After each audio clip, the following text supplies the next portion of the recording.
बहुत बहुत स्वागत है आज का के सत्र में आप सभी का। Please accept my humble obeisances. All glories to Srila Prabhupada.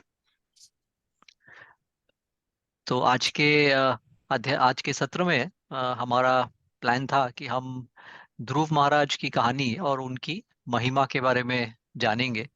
और उसके बाद आज के सत्र में प्लस अगले सप्ताह के सत्र में दो सत्र मिला के हम इसको कवर करेंगे। और साथ में हम वृंदावन धाम की विशेषताओं और वृंदावन धाम की लीलाओं के बारे में शायद अगले सप्ताह भी कर सकते हैं या इस हफ्ते भी कर सकते हैं।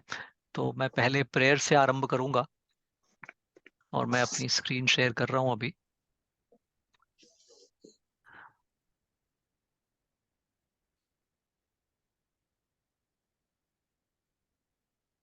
ओम नमो भगवते वासुदेवाय। ओम नमो भगवते वासुदेवाय। ओम नमो भगवते वासुदेवाय। ओम अज्ञानतिमिरान्धस्य ज्ञान अंजनशालाकयः चक्षुरुन्मीलितं येन तस्मै श्रीगुरुवे नमः। श्रीचैतन्यमनोऽभीष्टं स्थापितं येन भूतले स्वयं रूपः कदा मह्यं ददाति स्वः पदान्तिकम्। वन्दे अहं श्रीगुरु श्रीयुतपदकमलं श्रीगुरून् वैष्णवांश्च श्रीरूपं सग्रजातं सहगण रघुनाथ अन्वितां तं सजीवं सह अद्वैतं सह अवधूतं परिजनसहितं कृष्ण चैतन्य देवम श्री राधा कृष्ण पादान सह गण ललिता श्री विशाखा अन्वितांश्च। हे कृष्ण करुणा सिंधु दीन बंधु जगतपते गोपेश गोपिका कांता राधा कांत नमोस्तुते। ताप्त कांचन गौरांगी राधे वृंदावनेश्वरी वृषभानुसुते देवी प्राणमामि हरे प्रिये। वाञ्छकल्पतरुभ्यश्च कृपा सिन्धुभ्य एव च पतितानां पावनेभ्यो वैष्णवेभ्यो नमो नमः। नमो ओम विष्णुपदाय कृष्णप्रेष्ठाय भूतले श्रीमते भक्तिवेदांत स्वामिनि इति नामिने। नमस्ते सरस्वती देवे गौरवाणी प्रचारिणे निर्विशेष शून्यवादी पाश्चात्य देश तारिणे। जय श्री कृष्ण चैतन्य प्रभु नित्यानंद श्री अद्वैत गदाधर श्रीवासादि गौर भक्त वृंदा। हरे कृष्णा कृष्ण कृष्ण हरे हरे हरे रामा राम राम हरे हरे। जय श्री प्रभुपाद की जय। गौर निताय प्रेमानंद हरि हरि बोल।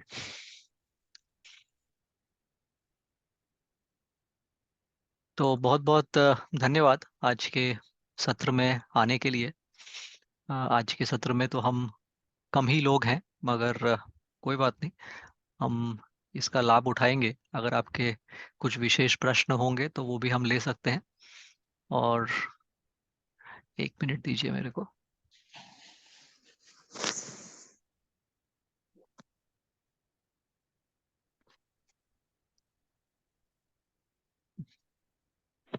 तो ये जो ध्रुव महाराज की जो लीलाएं हैं, इसका प्रसंग चौथे स्कंद में है श्रीमद् भागवतम में।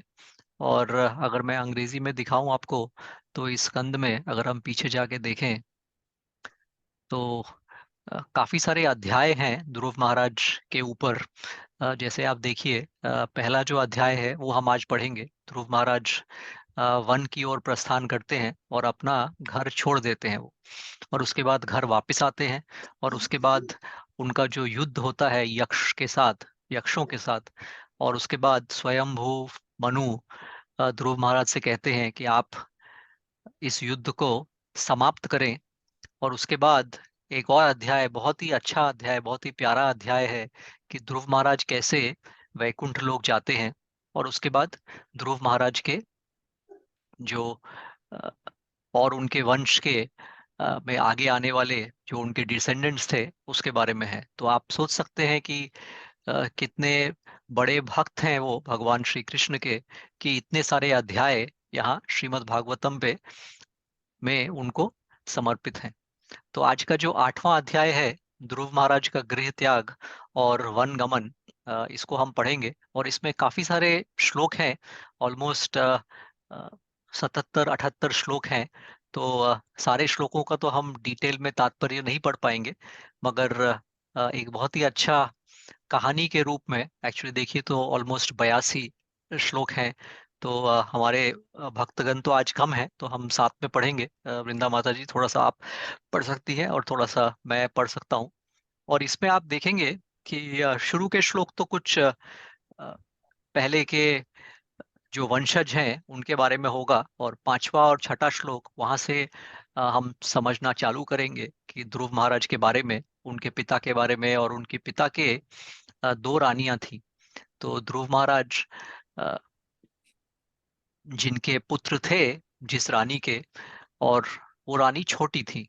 तो जो बड़ी रानी थी उनसे उनका जो उनके जो बच्चे थे उनसे राजा उत्तनपद, जो ध्रुव महाराज के पिता थे, उनसे उनको थोड़ा ज्यादा स्नेह था। तो वहां से ये लीला या वो कहानी प्रारंभ होती है, वो हम देखेंगे। और उसके बाद देखेंगे कि ध्रुव महाराज ने कैसे ये निर्णय लिया कि वो गृह त्याग करेंगे।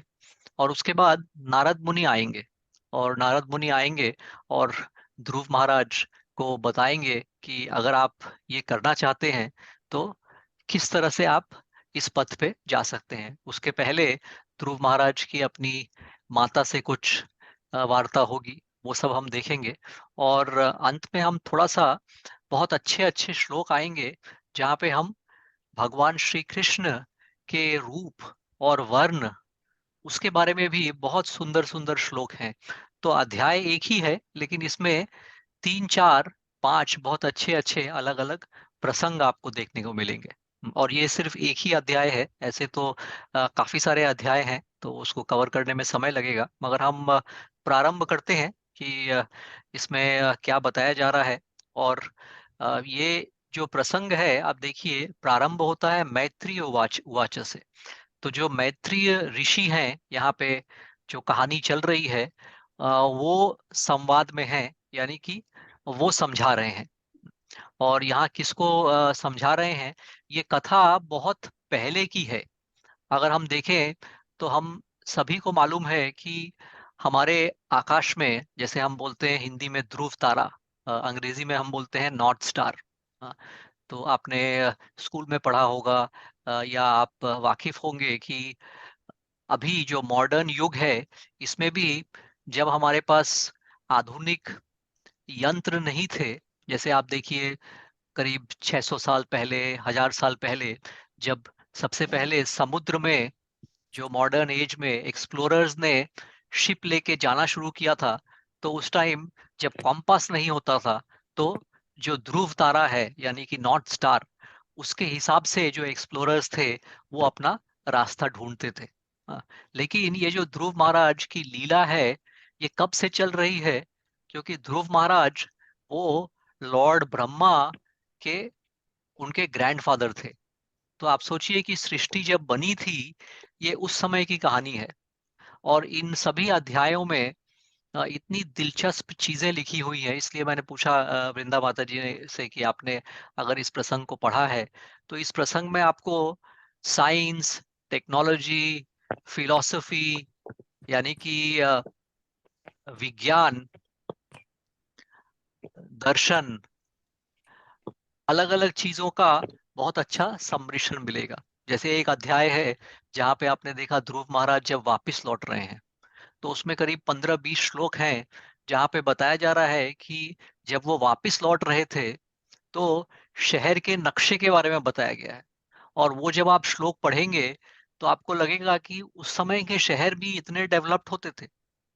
इतने अच्छे से बने थे, हमें लगता है कि आधुनिक जगत में अभी हम तरक्की कर रहे हैं, लेकिन ऐसा है नहीं। तो बहुत सारी चीजें हैं, मैं ज्यादा समय नष्ट नहीं करूंगा। मैं वृंदा माता जी से पूछना चाहता हूँ, आप पहले पढ़ना चाहती हैं? पहले हम सिर्फ श्लोक का अनुवाद पढ़ेंगे, क्योंकि काफी सारे श्लोक हैं, जहाँ रुकना होगा वहां मैं बताऊंगा। आप पढ़ना चाहती हैं पहले, जी या मैं पढ़ूं? पंडित। हाँ, पढ़िए माता जी। हाँ, मैत्रेय मैं ऋषि ने हाँ, पढ़िए पढ़िए। मैत्रेय ऋषि ने कहा, सनकादि चारों कुमार और नारद, ऋषभु, हंस, अरुणी तथा यति ब्रह्मा के ये सारे पुत्र घर पर न रहकर गृहस्थ नहीं बने, नैष्ठिक ब्रह्मचारी हुए। तो देखिए ये प्रसंग वृंदा माता जी, और मैं देख रहा हूँ कि और कौन है हमारे साथ क्लास में? दुष्यंत प्रभु भी आए हुए हैं। अ, हम बाला माता जी को भी अब सुन सकते हैं। तो दुष्यंत प्रभु और बाला माता जी, आपको भी दंडवत प्रणाम। स्वागत है आपका आज के सत्र में। हम प्रारंभ कर रहे हैं और ये हम अध्याय पढ़ रहे हैं। अगर आपका किसी का भी अ, हमारी छोटी मंडली है आज, तो कहीं रुक के आप प्रश्न पूछना चाहें तो पूछ सकते हैं। तो जो शुरू का प्रसंग है, आपको ध्यान होगा कि जब ब्रह्मा जी ने सृष्टि बनाई, जब उनके पुत्र हुए, तो उन्होंने पुत्रों को बोला कि आप अब जाके सृष्टि में और मनुष्यों की उत्पादी करो। मतलब आप और रेस को आप बढ़ाओ इस रेस को। तो उसमें जो 4 कुमार थे, वो 4 कुमार, इन्होंने डिसाइड किया कि हम गृहस्थ नहीं बनेंगे। और 4 कुमार जो भगवान श्री कृष्ण के बहुत बड़े भक्त थे, तो उसके बारे में यहाँ पे शुरू में बताया जा रहा है कि वो नैष्ठिक ब्रह्मचारी हुए। हाँ, अगला माता जी। ब्रह्मा का अन्य पुत्र ब्रह्मा का अन्य पुत्र अधर्म था, जिसकी पत्नी का नाम वृषा था। उनके संयोग से 2 असुर हुए, जिनके नाम अ, दंभ अर्थात धोखेबाज तथा माया अर्थात ठगिनी थे। इन दोनों को निरक्षित नामक असुर ले गया, क्योंकि उसके कोई संतान न थी। तो शुरू में जब ये संतानों की उत्पत्ति हो रही थी, तो कुछ राक्षस भी उत्पन्न हो रहे थे और कुछ दैविक गुण वाले प्राणी भी उत्पन्न हो रहे थे, जब ब्रह्मा जी सृष्टि का निर्माण कर रहे थे। अगला। और देखिए, ये वार्तालाप मैत्री मुनि और विदुर के बीच में चल रही है।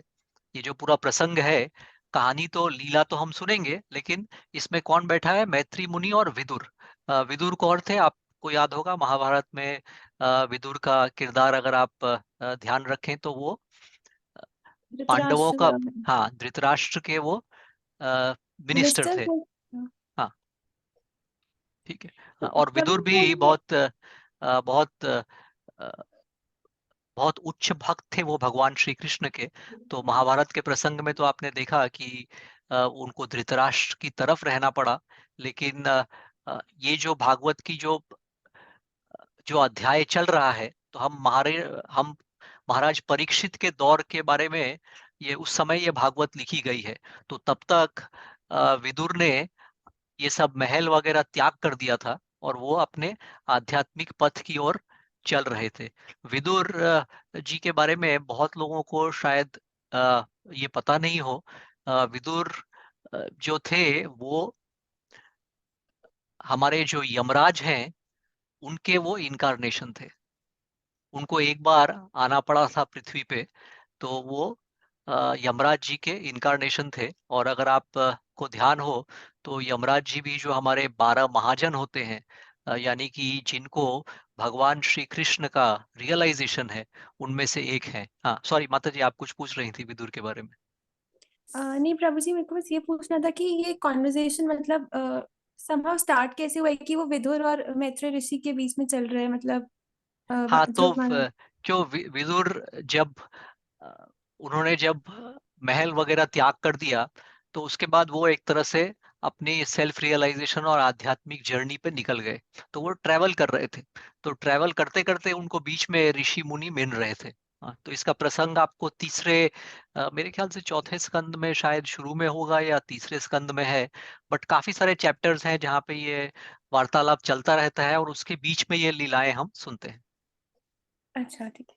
हाँ, हाँ, पढ़िए। मैत्री ने विदुर से कहा। मित्र ने विदुर से कहा, हे महापुरुष, दम तथा माया के लोभ और निकृति चालकी उत्पन्न हुए। उनके संयोग से क्रोध और हिंसा, और फिर उनकी युति से कली तथा उनकी बहिन दुरुक्ति उत्पन्न हुए। अगला। हे श्रेष्ठ, पुरुषों के महान कली तथा दुरुक्ति से मृत्यु तथा भीति नामक संतानें उत्पन्न हुई। फिर उनके संयोग से यातना और निरय नरक उत्पन्न हुए। तो एक तरह से अब इसमें भी मैं भी आप लोगों की तरह सीख रहा हूँ। तो ये पर्टिकुलर विषय में मैं बहुत एक्सपर्ट, मेरे को नॉलेज नहीं है। लेकिन जहां तक मेरी समझ में आया है कि जब हम पढ़ते हैं कि ये उत्पन्न हुए थे, तो एक तरह से ये जीव उत्पन्न हो रहे हैं, लेकिन इसके साथ साथ में ये सृष्टि में एक तरह से आप या तो स्वभाव बोले, या कहीं पे देखिए आप यहाँ पे निरय के ब्रैकेट में नरक उत्पन्न हुए। तो जो जितने भी मटेरियल एलिमेंट्स थे, वो एक तरह से बन रहे थे, क्रिएट हो रहे थे। जैसे कि हम कई बार हमें बताया जाता है कि भगवान श्री कृष्ण के भी हम अंग्रेजी में बोलते हैं पैराफर्नेलिया, मतलब भगवान श्री कृष्ण से जुड़ी जितनी भी चीजें हैं, अगर आप देखिए उनसे जुड़ी जैसे कि वो चार चीजें विष्णु जी के पास रहती हैं, एक शंख, गदा, सुदर्शन चक्र। तो हमें ये समझाया जाता है कि ये जो चीजें हैं, ये चीजों के पीछे भी जो आध्यात्मिक जगत है, उसमें एक एक व्यक्ति है, व्यक्ति विशेष होता है सारे पैराफर्नीलिया में। तो इसी तरह से ये चीजें जो हम अभी देख रहे हैं, तो वो हम को समझ सकते हैं उसको। हाँ, नेक्स्ट वाला। हे विदुर। तो वो यातन का मतलब क्या होता है? यातना लिखी हुई है, यातना मतलब कष्ट। ओके। हम्म, हे श्रेष्ठ पुरुषों के महान हाँ, बी। ये पढ़ लिया था। नेक्स्ट नेक्स्ट, हे विदुर। हे विदुर, मैंने संक्षेप में प्रलय के कारण का वर्णन किया है। जो इस वर्णन को 3 बार सुनता है उसे पुण्य लाभ होता है और उसके आत्मा का पापमय कलमश धूल हो जाता है। हरि बोल। अगला, मैत्री ने आगे मैंने कहा। आगे कहा, हे कुरुश्रेष्ठ, अब मैं आपके समक्ष स्वयंभुव मनु के वंशजों का वर्णन करता हूँ, जो भगवान के अ, अशान शान अंशांश, मतलब शान अंश के के। रूप में उत्पन्न हुए थे। ओके। हाँ, जैसे आपने सुना होगा कि मनु जो है, वो एक एक मिलेनियम में एक एक मनु होते हैं। हाँ, तो यहाँ पे हम स्वयंभू मनु, उनके जो वंशज हैं उनके बारे में कुछ कुछ श्लोक हैं, उसके बाद हम सीधे फिर राजा उत्तनपद पे आएंगे और फिर ध्रुव महाराज के बारे में हम पढ़ना शुरू करेंगे, बट कुछ श्लोक हैं तो पढ़ सकते हैं हम। हाँ, अगला, स्वयंभू मनु। स्वयंभुव मनु को अपनी पत्नी अ, शत sorry my screen Shatarupa. Shatarupa से 2 पुत्र हुए, जिनके नाम थे उतानपाद तथा प्रियव्रत। चूंकि ये दोनों श्री भगवान वासुदेव के अंश के वंशज थे, अतः वे ब्रह्मांड का शासन करने और प्रजा का भली भांति पालन करने में समक्ष थे। तो देखा, पहले तो कुछ दैत्य निकले, असुर निकले, अब हम बात कर रहे हैं कि स्वयंभू मनु के 2 पुत्र निकले। उत्तानपाद जो भगवान जो ध्रुव महाराज के पिता थे, और दूसरे प्रियव्रत, और ये सब अच्छे कुल के थे, भगवान वासुदेव के अंश के वंशज थे। अगला, अ, उतानपाद के दो राजनियां थीं। रानियां थी, रानियां क्वींस। थीं, सुनीति तथा सुरुचि। इसमें से सुरुचि राजा को अत्यंत प्रिय थी। सुनीति जिसका पुत्र ध्रुव था, राजा को इतनी प्रिय न थी। तो देखा, उनकी 2 रानियां थी, और सुनीति जो ध्रुव महाराज की माता थी, राजा उनको इतना प्रेम थोड़ा सा कम था उनके लिए। अगला, एक बार राजा उतानपाद सुरुचि के पुत्र उत्तम को अपनी गोद में लेकर सहला रहे थे। ध्रुव महाराज भी राजा की गोद में चढ़ने का प्रयास कर रहे थे, किंतु राजा ने उन्हें अधिक दुलार नहीं दिया। तो अब ये जब प्रसंग था, ये कारण था जिसकी वजह से आप आगे देखेंगे क्या होगा। हाँ, पढ़ती रहिए आप। हाँ, जब बालक जब ध्रुव महाराज। बालक ध्रुव महाराज अपने पिता की गोद में जाने का प्रयत्न कर रहे थे, तो उनकी विमाता सुरुचि को उस बालक से अत्यंत ईर्ष्या हुई, और वे अत्यंत दम के साथ इस प्रकार बोलने लगी, जिससे कि राजा सुन सके। तो जो राजा की दूसरी रानी थी, उनको ईर्ष्या हुई, और देखिए आगे उन्होंने क्या बोला। थोड़ा सा उन्होंने ध्रुव महाराज को डिस्करेज किया या अपमानित किया, जैसा भी है आगे। सुरुचि ने ध्रुव महाराज से कहा, हे बालक, तुम राजा की गोद या सिंहासन पर बैठने के योग्य नहीं हो। निसंदेह तुम भी राजा के पुत्र हो, किंतु तुम मेरी कोख से उत्पन्न नहीं हो, अतः तुम अपने पिता की गोद में बैठने के योग्य नहीं हो। तो उन्होंने बोला कि तुम मेरे पुत्र नहीं हो, इसलिए तुम इस पे नहीं बैठ सकते सिंहासन पे। और एक तरह से वो प्रिज्यूम कर रही थी कि मेरा जो बालक होगा वो ही आगे राजा भी बनेगा। तो ऐसे करके उन्होंने थोड़ा सा उसको दुत्कारा। अगला। मेरे बालक तुम्हें पता नहीं कि तुम मेरी कोख से वरन दूसरी स्त्री के उत्पन्न हुए हो, अतः तुम्हें ज्ञात होना चाहिए कि तुम्हारा प्रयास व्यर्थ है। तुम ऐसी इच्छा की पूर्ति चाह रहे हो जिसका पूरा होना असंभव है। हरी बोल। हाँ, हम 1 मिनट विश्राम लेंगे। मैं देख रहा हूँ अमित प्रभु पे आए हैं। अमित प्रभु, दंडवत प्रणाम। Please accept my humble obeisances. All glories to Srila Prabhupada. कैसे हैं प्रभु? हरे कृष्ण प्रभु जी। हरे कृष्णा दंडवत प्रभु। प्रणाम। जय श्री प्रभुपाद। जय शिला मैं बिल्कुल ठीक प्रभुपाद। हूँ प्रभु। हाँ, हम्म। बहुत बहुत अच्छा लग रहा है आपकी आवाज सुन के। जी प्रभु, जी प्रभु। हाँ, हाँ। तो मेरे को भी हमने बहुत जिस अच्छा लग रहा है, आज हाँ, काफी दिनों के बाद में आज क्लास में आया हूँ। हाँ, हाँ। तो हम ये हम्म, प्रसंग हमने प्रारंभ किया है ध्रुव महाराज जी प्रभु। की का जो अध्याय है, तो बीच में आप भी पढ़ सकते हैं। और दुष्यंत प्रभु हम्म, भी हैं और बाला माता जी भी हैं। हाँ माता हम्म। जी, आप कंटिन्यू कीजिए उसके बाद। ये वाला हमने पढ़ लिया ना, 11 वाला माता जी कि हाँ, कि आप दूसरी रानी से उत्पन्न हुए हैं, अतः तुम्हें ज्ञात होना चाहिए कि तुम्हारा प्रयास व्यर्थ है। मतलब तुम स्थान और अटेंशन पाना चाह रहे हो राजा के पास, वो अटेंशन तुमको नहीं मिलेगा। हाँ, 13वां अगला वाला पढ़िए माता जी। यदि तुम यदि तुम राज सिंहासन पर बैठना चाहते हो तो तुम्हें कठिन तपस्या करनी होगी। सर्वप्रथम तुम्हें भगवान नारायण को प्रसन्न करना होगा और वे तुम्हारी पूजा से प्रसन्न हो ले तो तुम्हें अगला जन्म मेरे गर्भ से लेना होगा। तो देखिए इन्होंने उनसे कैसे एक तरह से अ, थोड़ा सा दुत्कारा, लेकिन इसमें भी भगवान की जो लीला है वो बसी हुई है। तो कह रहे हैं कि आप भगवान नारायण की को प्रसन्न कीजिए, लेकिन यहाँ पे वो रानी कह रही है कि अगर प्रसन्न कर सकोगे तो मेरे गर्भ से जन्म लोगे।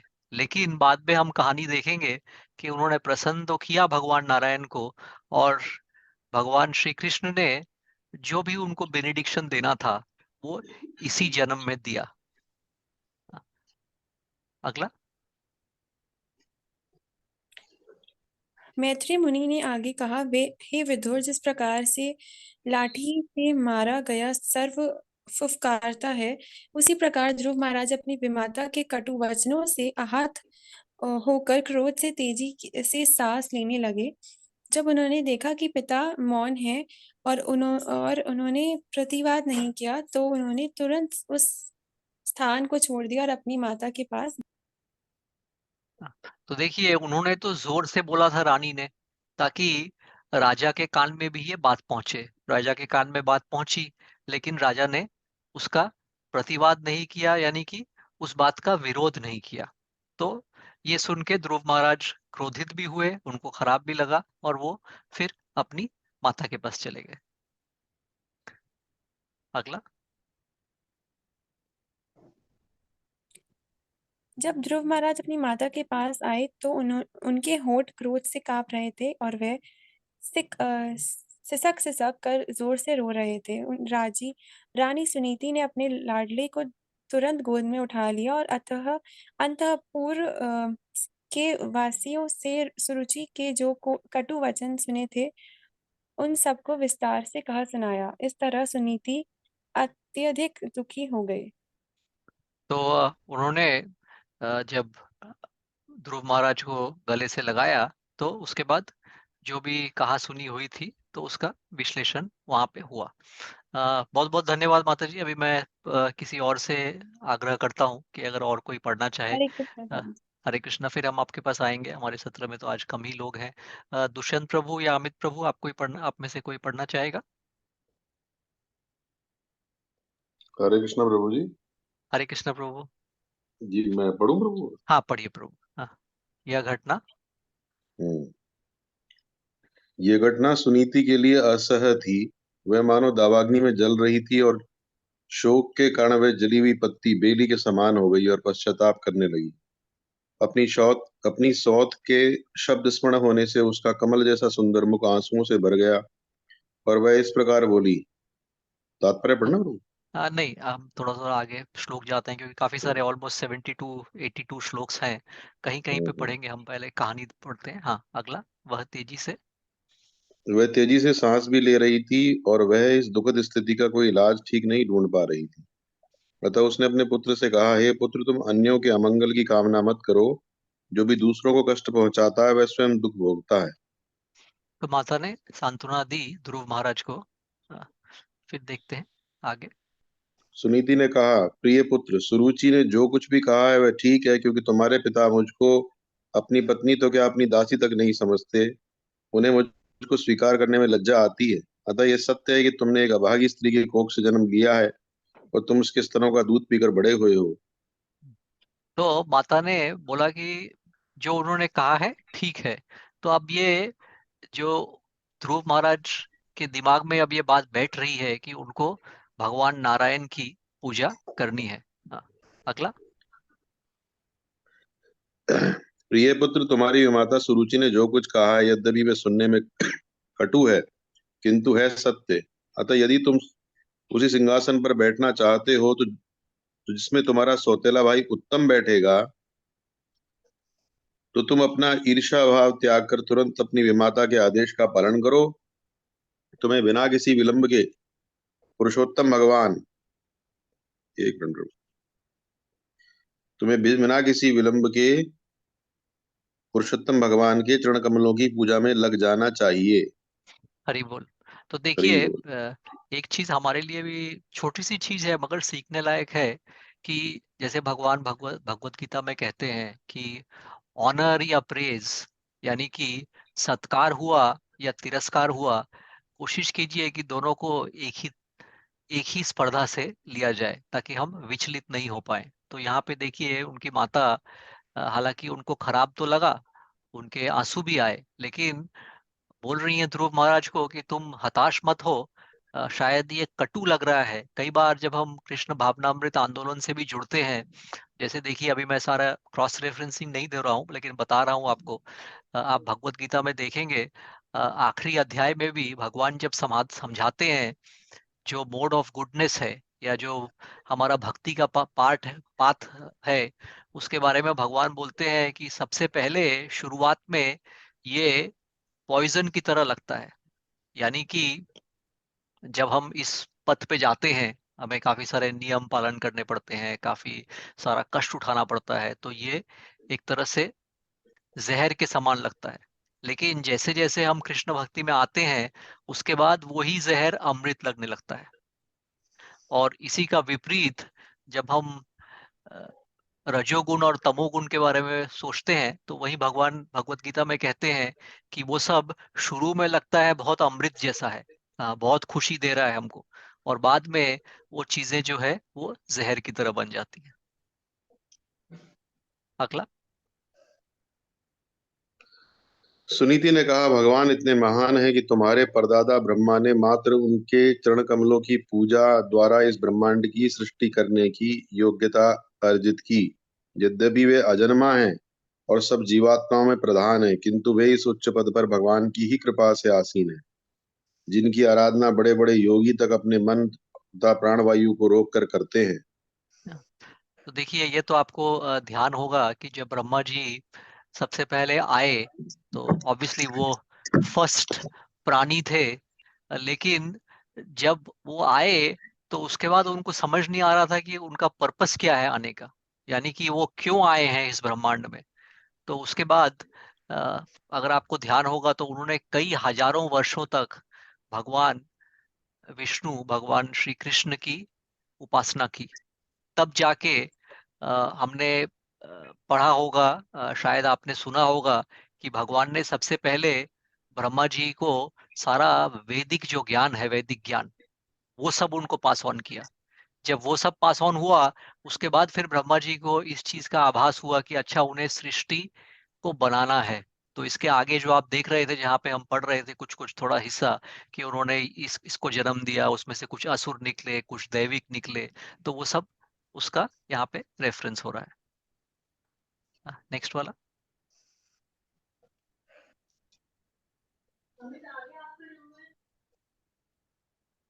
सुनीति ने अपने पुत्र को बताया।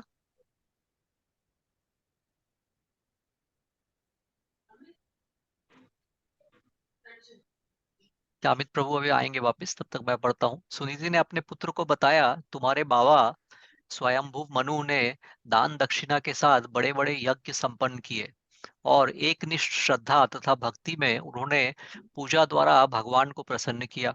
इस प्रकार उन्होंने भौतिक सुख तथा बाद में मुक्ति प्राप्त करने में महान सफलता पाई, जिसे देवताओं को पूजकर प्राप्त कर पाना असंभव है। अमित प्रभु, अगर जी आप बोल। वापस आ गए, जी कंटिन्यू कर बोल। सकते हैं आप आगे। अगर आ गए हैं तो हम अगला देखेंगे। जी तो बोल। स्वयंभू मनु के बारे में बताया जा रहा है कि उन्होंने भी कैसे भगवत भक्ति की। अब अगला, मेरे पुत्र। मेरे पुत्र, तुम्हें भी भगवान की शरण ग्रहण करनी चाहिए, क्योंकि वे अपने भक्तों पर अत्यंत दयालु हैं। जन्म मरण के चक्र से मुक्ति चाहने वाले व्यक्ति सदैव भक्ति सहित भगवान के चरण कमलों की शरण में जाते हैं। अपना निर्दिष्ट कार्य करके पवित्र होकर तुम अपने हृदय में भगवान को स्थिर करो और एक पल भी विचलित हुए बिना उनकी सेवा में तन्मय रहो। तो देखिए, ये अध्याय का एक ही एक विशेषता है कि जो 82 श्लोक हैं, अगर हम इसको एक चलचित्र की तरह देखें तो अलग अलग लोग यहाँ अपना किरदार निभा रहे हैं। यानी कि कुछ श्लोक में देखिए आप, जो ध्रुव महाराज की माता हैं, वो भी एक तरह से उनको प्रीच कर रही हैं, उनको समझा रही हैं। थोड़ी देर बाद हम देखेंगे कि नारद मुनि आके डिटेल बताएंगे कि अच्छा, अब भगवान श्री कृष्ण की पूजा करनी है तो ये पूजा कैसे हो सकती है। उसके बाद फिर हम भगवान का रूप, उसको भी हम पढ़ेंगे। तो मैं जस्ट थोड़ा सा भूमिका बांध रहा हूँ ताकि आप लोग जुड़े रहें चैप्टर से और इस कहानी से। अगला, हे प्रिय ध्रुव। हे प्रिय ध्रुव, कमल के दलों जैसे नेत्रों वाले भगवान के अतिरिक्त मुझे कोई ऐसा नहीं दिखता जो तुम्हारे दुखों को कम कर सके। ब्रह्मा जैसे अनेक देवता लक्ष्मी देवी को प्रसन्न करने के लिए लालायित रहते हैं, किंतु लक्ष्मी जी स्वयं अपने हाथों में कमल पुष्प लेकर परमेश्वर की सेवा करने के लिए सदैव तत्पर रहती। हरि बोल।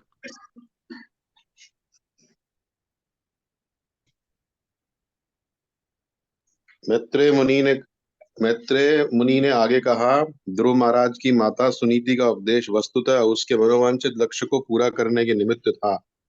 अतः बुद्धि तथा दृढ़ संकल्प द्वारा चित्त का समाधान करके उन्होंने अपने पिता का घर त्याग दिया। तो अब जो अध्याय का जो हेडिंग था, जो उसमें था कि उन्होंने घर त्याग दिया, तो घर क्यों त्याग दिया वो समझ आ गया। और घर त्यागने के पहले माता ने क्या इंस्ट्रक्शन दिए वो भी हमने यहाँ पे देखा। अब नारद मुनि आएंगे इसमें। अब देखिए, चलचित्र में एक नया सीन आया। अब नारद मुनि कैसे आए और वो क्या कह रहे हैं, इसके बारे में हम देखते हैं। नारद मुनि ने यह समाचार सुना और ध्रुव महाराज के समस्त कार्यकलापों को जानकर वे चकित रह गए। वे ध्रुव जी के पास आए और उनके सिर को अपने पुण्यवर्धक हाथ से स्पर्श करते हुए इस प्रकार बोले। हरि बोल। अब हरि बोल। भगवान के सबसे बड़े भक्त आ गए हैं और देखते हैं अब क्या कहते हैं वो। अहो, शक्तिशाली क्षत्रिय कितने तेजमय होते हैं, वे थोड़ा सा भी मान भंग सहन नहीं कर सकते। जरा सोचो तो, ये नन्हा सा बालक है तो भी उसने अपनी सौतेली माता के कटु वचन सुन उसके लिए असह्य हो गए। हाँ, तो ध्रुव महाराज, ये जो सारा प्रसंग हम पढ़ेंगे, ध्रुव महाराज तब 5 वर्ष के थे। तो देखिए, सोचिए, आप अपने सामने सीन इमेजिन कीजिए कि नारद मुनि आ रहे हैं। अब कह रहे हैं कि मैं घर त्याग कर दूंगा। हाँ, 5 वर्ष का बालक, घर त्याग करूंगा। और किस तरह के तप किए उन्होंने। अ, जैसे मैंने बताया कि आज के मॉडर्न युग में हम जब पढ़ते हैं स्कूल में कि ध्रुव तारा है, और ध्रुव तारे की एक विशेषता है, आप लोगों को शायद पता होगा कि जब इस ब्रह्मांड की समाप्ति हो जाती है, जैसे हम जानते हैं कि भगवान श्री कृष्ण भगवत गीता में बताते हैं कि मैं ही सृष्टि को बनाता हूँ, और उसके बाद जब ब्रह्मा जी के 100 वर्ष पूरे हो जाते हैं तो वो सृष्टि का विनाश हो जाता है। लेकिन जो ध्रुव तारा होता है वो सृष्टि का विनाश यानी एनिहिलेशन होता है, तो ध्रुव तारा वैसे का वैसे ही रहता है। तो इसलिए ये जो कहानी है, ये प्रसंग है, इसका बहुत महत्व है। लेकिन ये भी चौंकाने देने वाली बात है कि 5 वर्ष की आयु में उस समय उन्होंने इतना कुछ करने की ठान ली। अगला। महर्षि नारद ने ध्रुव से कहा, हे बालक, अभी तो तुम नन्हे बालक हो जिसकी आसक्ति खेल इत्यादि में रहती है, तो फिर तुम अपने सम्मान के विपरीत अपमानजनक शब्दों से इतने प्रभावित क्यों हो? देखिए कितना एक अच्छा सवाल पूछा है। आगे देखते हैं। हे ध्रुव, यदि तुम समझते हो कि तुम्हारे आत्मसम्मान को ठेस पहुंची है, तो भी तुम्हें असंतुष्ट होने का कोई कारण नहीं है। इस प्रकार का असंतोष माया का ही अन्य लक्षण है। प्रत्येक जीवात्मा अपने पूर्व कर्मों के अनुसार नियंत्रित होता है। अतः सुख तथा दुख भोगने के लिए नाना प्रकार के जीवन होते हैं।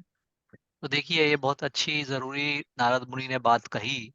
जैसा हमने बताया आगे कि भगवान श्री कृष्ण ने भगवत गीता में बोला है कि समदर्शिना रहना है। यानी कि अगर सत्कार हुआ या तिरस्कार हुआ, दुख हुआ या सुख हुआ, 2 बार ये प्रश्न पूछा है भगवत गीता में अर्जुन ने कि जो सतगुण के ऊपर उठ जाते हैं, या कि यानी कि इंग्लिश में बोलते हैं जो ट्रांसेंडेंटलिस्ट हैं। जैसे श्रीला प्रभुपाद समझाते हैं कि आप एक बार कृष्ण भावनामृत आंदोलन में सही तरह से जुड़ गए हैं, जब हम 4 नियम पालन करते हैं, 16 माला जाप करते हैं, तो हम धीरे धीरे करके सतगुण के भी ऊपर आ सकते हैं। सतगुण के ऊपर आना जरूरी क्यों होता है? क्योंकि सतगुण के ऊपर जब आप आते हैं तभी आप भगवान की भक्ति करके आप इस जन्म और मृत्यु के चंगुल से बच सकते हैं। सद्गुण में रह के बच नहीं सकते। रजोगुण और तमोगुण की तो बात अलग होती है। तो 2 बार अर्जुन ने यह प्रश्न पूछा भगवत गीता में भगवान श्री कृष्ण से। एक बार दूसरे अध्याय में और दूसरी बार शायद 13वें या 14वें अध्याय में पूछा है कि ऐसे लोगों का स्वभाव कैसा होता है, ऐसे लोगों में क्या गुण होते हैं, ऐसे लोग चलते कैसे हैं, बैठते कैसे हैं, बोलते कैसे हैं। तो उसका आंसर जो है वो यहाँ एक तरह से नारद मुनि दे रहे हैं कि तुम्हें असंतुष्ट होने का कोई कारण नहीं है, तुम्हें समदर्शिना बन के रहना है, क्योंकि ये सब तो माया का प्रकोप है, ये सब चलता रहेगा। अगला। भगवान की गति बड़ी विचित्र है। बुद्धिमान मनुष्य को चाहिए कि वह इस गति को स्वीकार करे और अनुकूल या प्रतिकूल जो कुछ भी भगवान की इच्छा से सम्मुख आए उससे संतुष्ट रहे।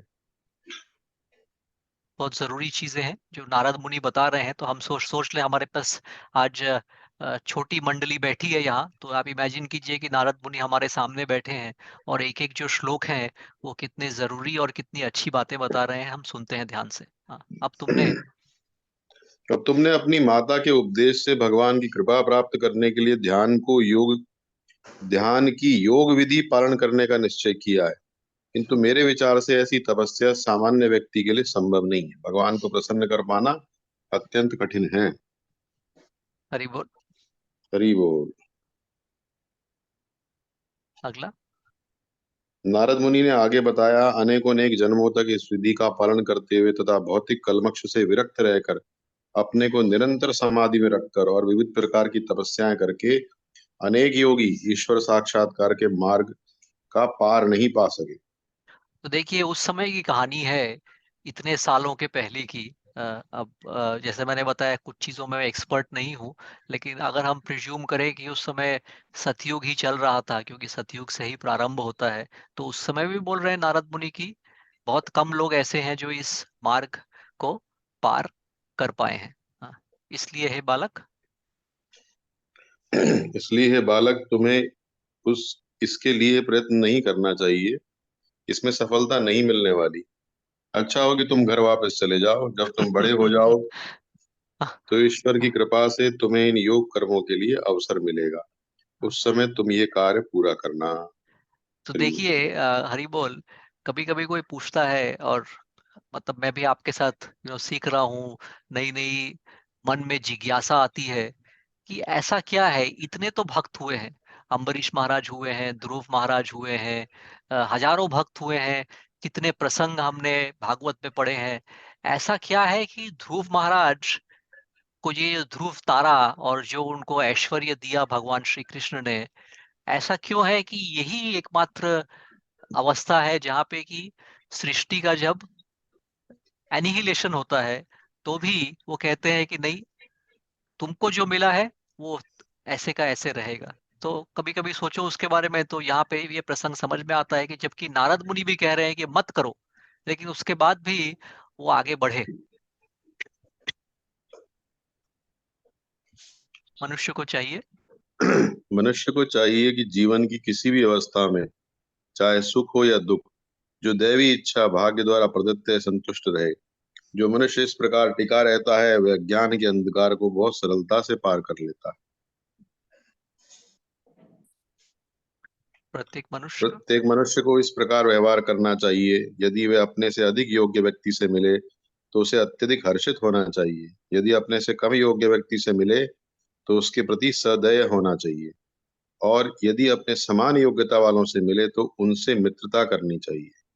इस प्रकार मनुष्य को इस भौतिक संसार के त्रिविधताप कभी भी प्रभावित नहीं कर पाते। ये बहुत अच्छा है प्रभु। ये बहुत धन्यवाद। अच्छा श्लोक है, और हमारे लिए जैसे हम्म, हम बोलते हैं ना कि किस तरह का हमें बिहेवियर, किस तरह का हम्म, स्वभाव हमको कोशिश करनी चाहिए।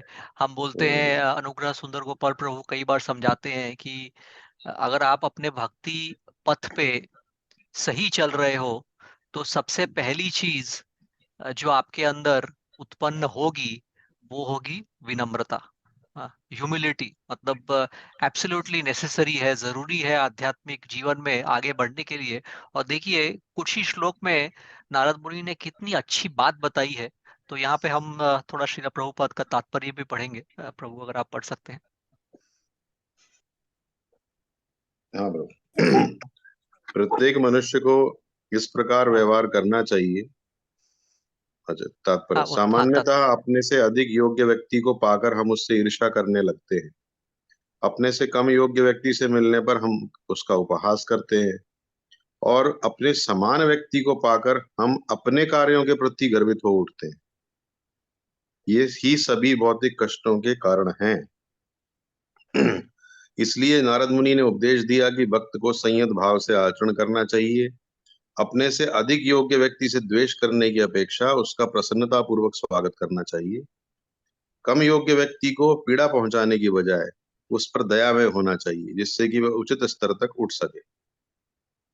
और जब समान गुण वाले किसी व्यक्ति से भेंट हो तो उसके समक्ष अपने कार्यकलापों के प्रति गर्व प्रकट न करके उसके साथ मित्र जैसा व्यवहार करना चाहिए। मनुष्य को चाहिए जो श्री कृष्ण को भूल जाने के कारण कष्ट भोग रहे हैं उन सब पर दया भाव रखे। इन प्रमुख कार्यों से मनुष्य इसी जगत में सुखी बन सकता है।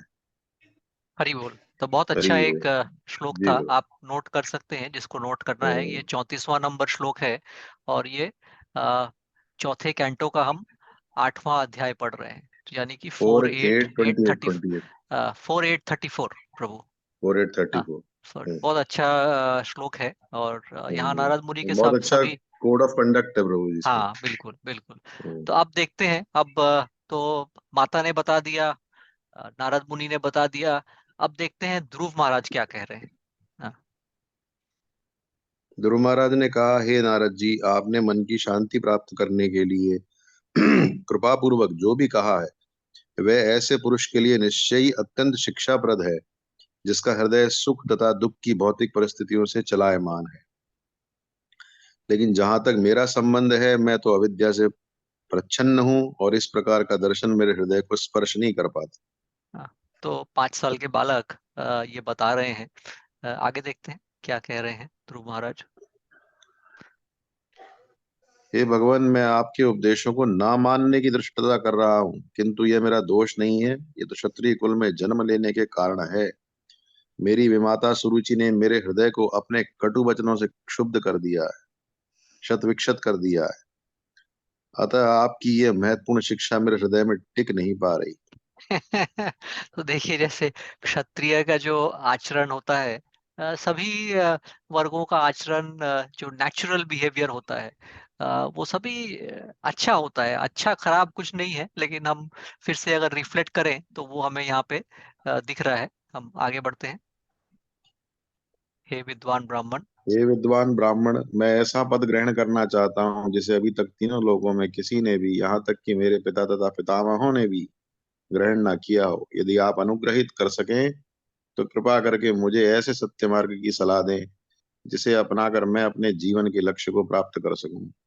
अब ये जो श्लोक है, जैसे हम बोलते हैं कि चलचित्र देख रहे हैं अगर, या कोई हम आ, कला मंदिर में जाके नाटक देख रहे हैं, तो हम बोलते हैं ना कि चलचित्र में ये टर्निंग पॉइंट था। तो ये जो श्लोक है ये एक तरह से टर्निंग पॉइंट है।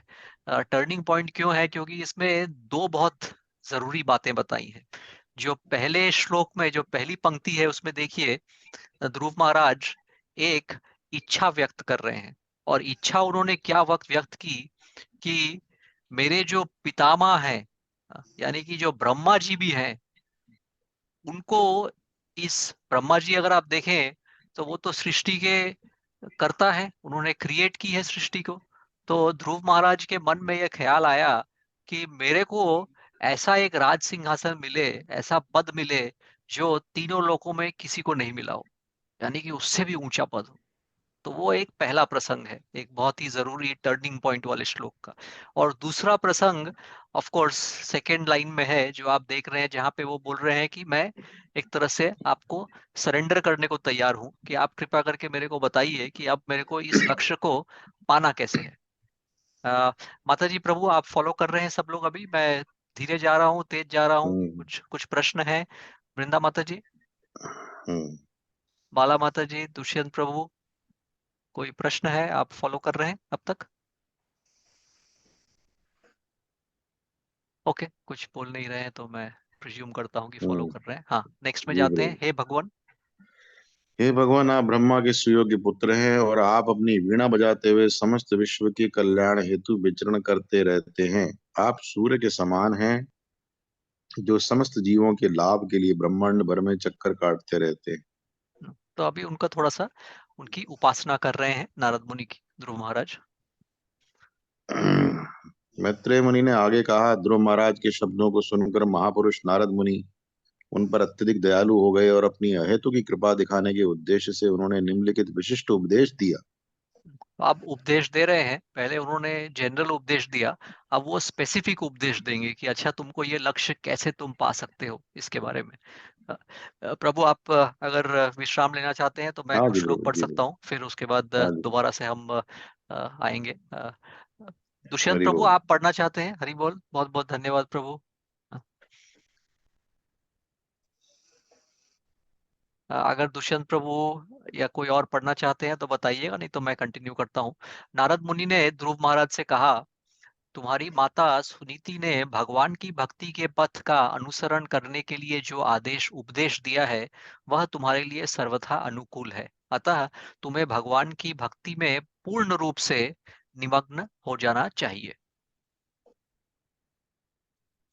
जो व्यक्ति धर्म, अर्थ, काम तथा मोक्ष, इन चार पुरुषार्थों की कामना करता है, उसे चाहिए कि पूर्ण पुरुषोत्तम भगवान की भक्ति में अपने आप को लगाए, क्योंकि उनके चरण कमलों की पूजा से इन सब की पूर्ति होती है।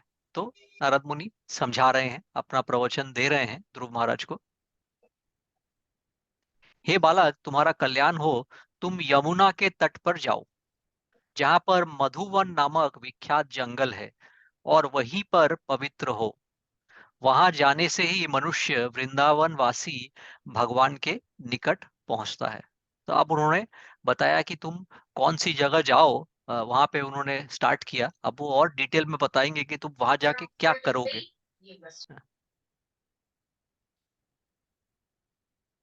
नारद मुनि ने उपदेश दिया, हे बालक, यमुना नदी अथवा कालिंदी के जल में तुम नित्य 3 बार स्नान करना, क्योंकि यह जल शुभ, पवित्र एवं स्वच्छ है।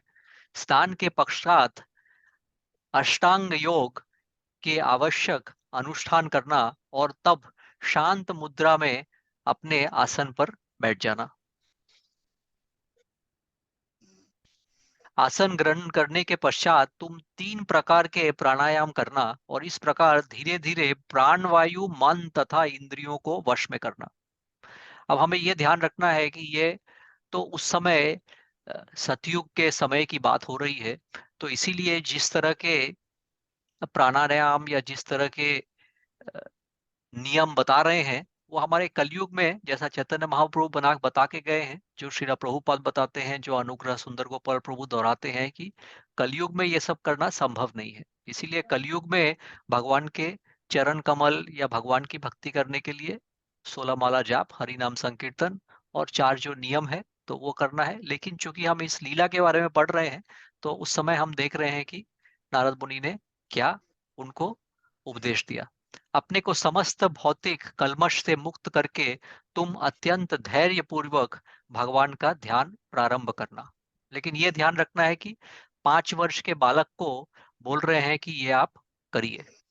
यहाँ पर अब देखिए भगवान के रूप का वर्णन हुआ है और ये जो श्लोक है ये बहुत ही सुंदर, अत्यंत सुंदर नारद मुनि बता रहे हैं। इस प्रसंग में मेरे को याद आता है अनुग्रह सुंदर गोपाल प्रभु, कभी कभी हमारे क्लास में प्रश्न आता है कि भगवान श्री कृष्ण का जो रूप है क्या वो निराकार रूप है या एक्चुअल फिजिकल फॉर्म है।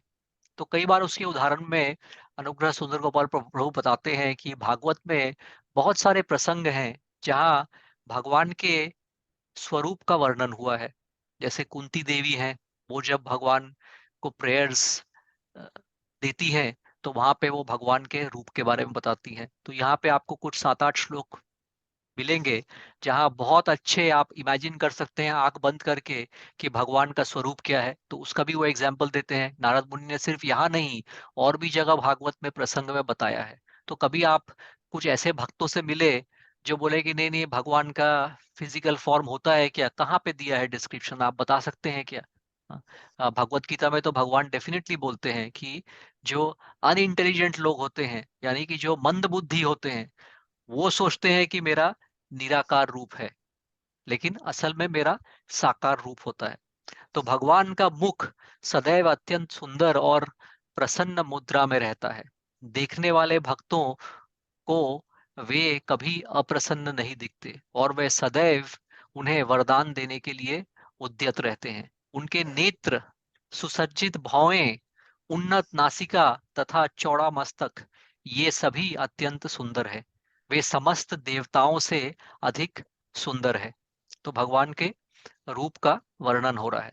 नारद मुनि ने आगे कहा भगवान का रूप सदैव युवावस्था में रहता है। उनके शरीर का अंग प्रत्यंग सुगठित एवं दोष रहित है। उनके नेत्र तथा होंठ उदीयमान सूर्य की भांति गुलाबी से हैं। वे शरणागतों को सदैव शरण देने वाले हैं और जिसे उनके दर्शन का अवसर मिलता है वह सभी प्रकार से संतुष्ट हो जाता है। दया के सिंधु होने के कारण भगवान शरणागतों के स्वामी होने के योग्य हैं। तो देखिए उनके नेत्र, उनके होंठ, और ये कितना अच्छा एक उदाहरण है। हम जब डेटीज को देखते हैं, चाहे आप ISKM के यहाँ के मंदिर का देखिए या कहीं और मंदिर का देखिए या इस्कॉन के मंदिर का देखिए, जो भगवान के विग्रह से हम इतने प्रभावित हो जाते हैं। कई बार आप मिनट मिनट खड़े रहते हो सामने और उनकी मुस्कुराहट को आप देखते हो तो आप चाहो तो वापस भागवत में यहाँ पे इस अध्याय में आके आप उसको पढ़ सकते हो। कई बार इनको पढ़ के अलग टाइप की अनुभूति होती है। मैं आगे बढ़ता हूँ। भगवान को श्रीवत्स चिन्ह अथवा ऐश्वर्य की देवी का आसन धारण किए हुए बताया गया है। उनके शरीर का रंग गहरा नीला श्याम है। भगवान पुरुष हैं। वे फूलों की माला पहनते हैं और वे चतुर्भुज रूप में नीचे वाले बाएं हाथ से आरंभ करते हुए शंख चक्र गदा तथा कमल पुष्प धारण किए हुए नित्य प्रकट होते हैं। देखिए कितना अच्छा विश्लेषण उनके रूप के बारे में नारद मुनि ध्रुव महाराज को बता रहे हैं। पूर्ण पुरुषोत्तम भगवान वासुदेव का सारा शरीर आभूषित है। वे बहुमूल्य मणिमय मुकुट, हार तथा बाजूबंद धारण किए हुए हैं। उनकी गर्दन कौस्तुभ मणि से अलंकृत है और वे पीत रेशमी वस्त्र धारण किए हैं। हाँ, कोई पूछे, आप इनको भी नोट कर सकते हैं कि कहाँ से मैं बताऊं क्यों हम जब देखते हैं मंदिरों में विग्रह, जहाँ कृष्ण भावनामृत आंदोलन को हम फॉलो कर रहे हैं, वहां पे बिल्कुल हूबहू इस तरह की चीजें बनाई जाती हैं, क्योंकि ये सब विवरण दिया हुआ है भगवान के भक्तों द्वारा। और जहां जहां भक्तों का विवरण है, जहां जहां दर्शन हुए हैं उस सतयुग में या भागवत में, सब जगह आपको सिमिलर मिलेगा। ऐसा नहीं है कि नारद मुनि कुछ बोल रहे हैं और कुंती देवी कुछ और बोल रही हैं, या कोई और भक्त जिनको भगवान के दर्शन हुए वो कोई और बोल रहे हैं। कहीं पे ऐसा नहीं है कि मिसमैच होता है, सब जगह वो मैच करता है। भगवान का कटी प्रदेश सोने की छोटी छोटी घंटियों से अलंकृत है और उनके चरण कमल सुनहरे नूपुरों से सुशोभित है।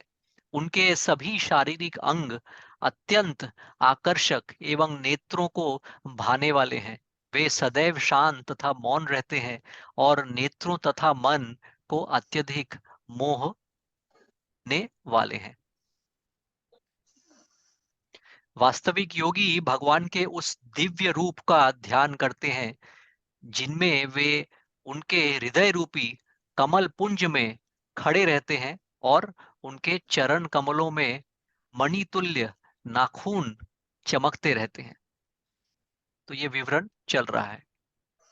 भगवान सदैव मुस्कुराते रहते हैं और भक्त को चाहिए कि वह सदा इसी रूप में उनका दर्शन करता रहे, क्योंकि वे भक्तों पर कृपा पूर्वक दृष्टि डालते हैं।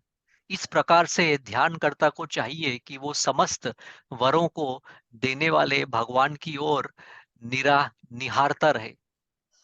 आप में से कुछ लोग, वृंदा माता जी, आप पूछ रही थी कि वृंदावन की लीलाओं के बारे में। अब आज तो समय नहीं मिलेगा, लेकिन छोटा सा एक प्रसंग मन में आया।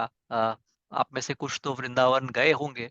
वहाँ पे इतने मंदिर हैं, मगर आज भी सबसे पॉपुलर मंदिर अगर देखा जाए तो लोग बांके बिहारी मंदिर जाते हैं। और बांके बिहारी मंदिर, इसके बारे में जो भक्तगण थे, हरिदास ठाकुर, उनके पास बांके बिहारी में जो प्रतिमा है भगवान की, वो प्रतिमा खुद से उत्पन्न हुई थी। बताया जाता है कि हरिदास ठाकुर हमारे प्रणाली वाले हरिदास ठाकुर नहीं है। ये अलग विशेष भक्त थे। करीब 500-600 साल पहले भगवान श्री कृष्ण के, बताया जाता है कि वो ललिता सखी के इनकारनेशन थे।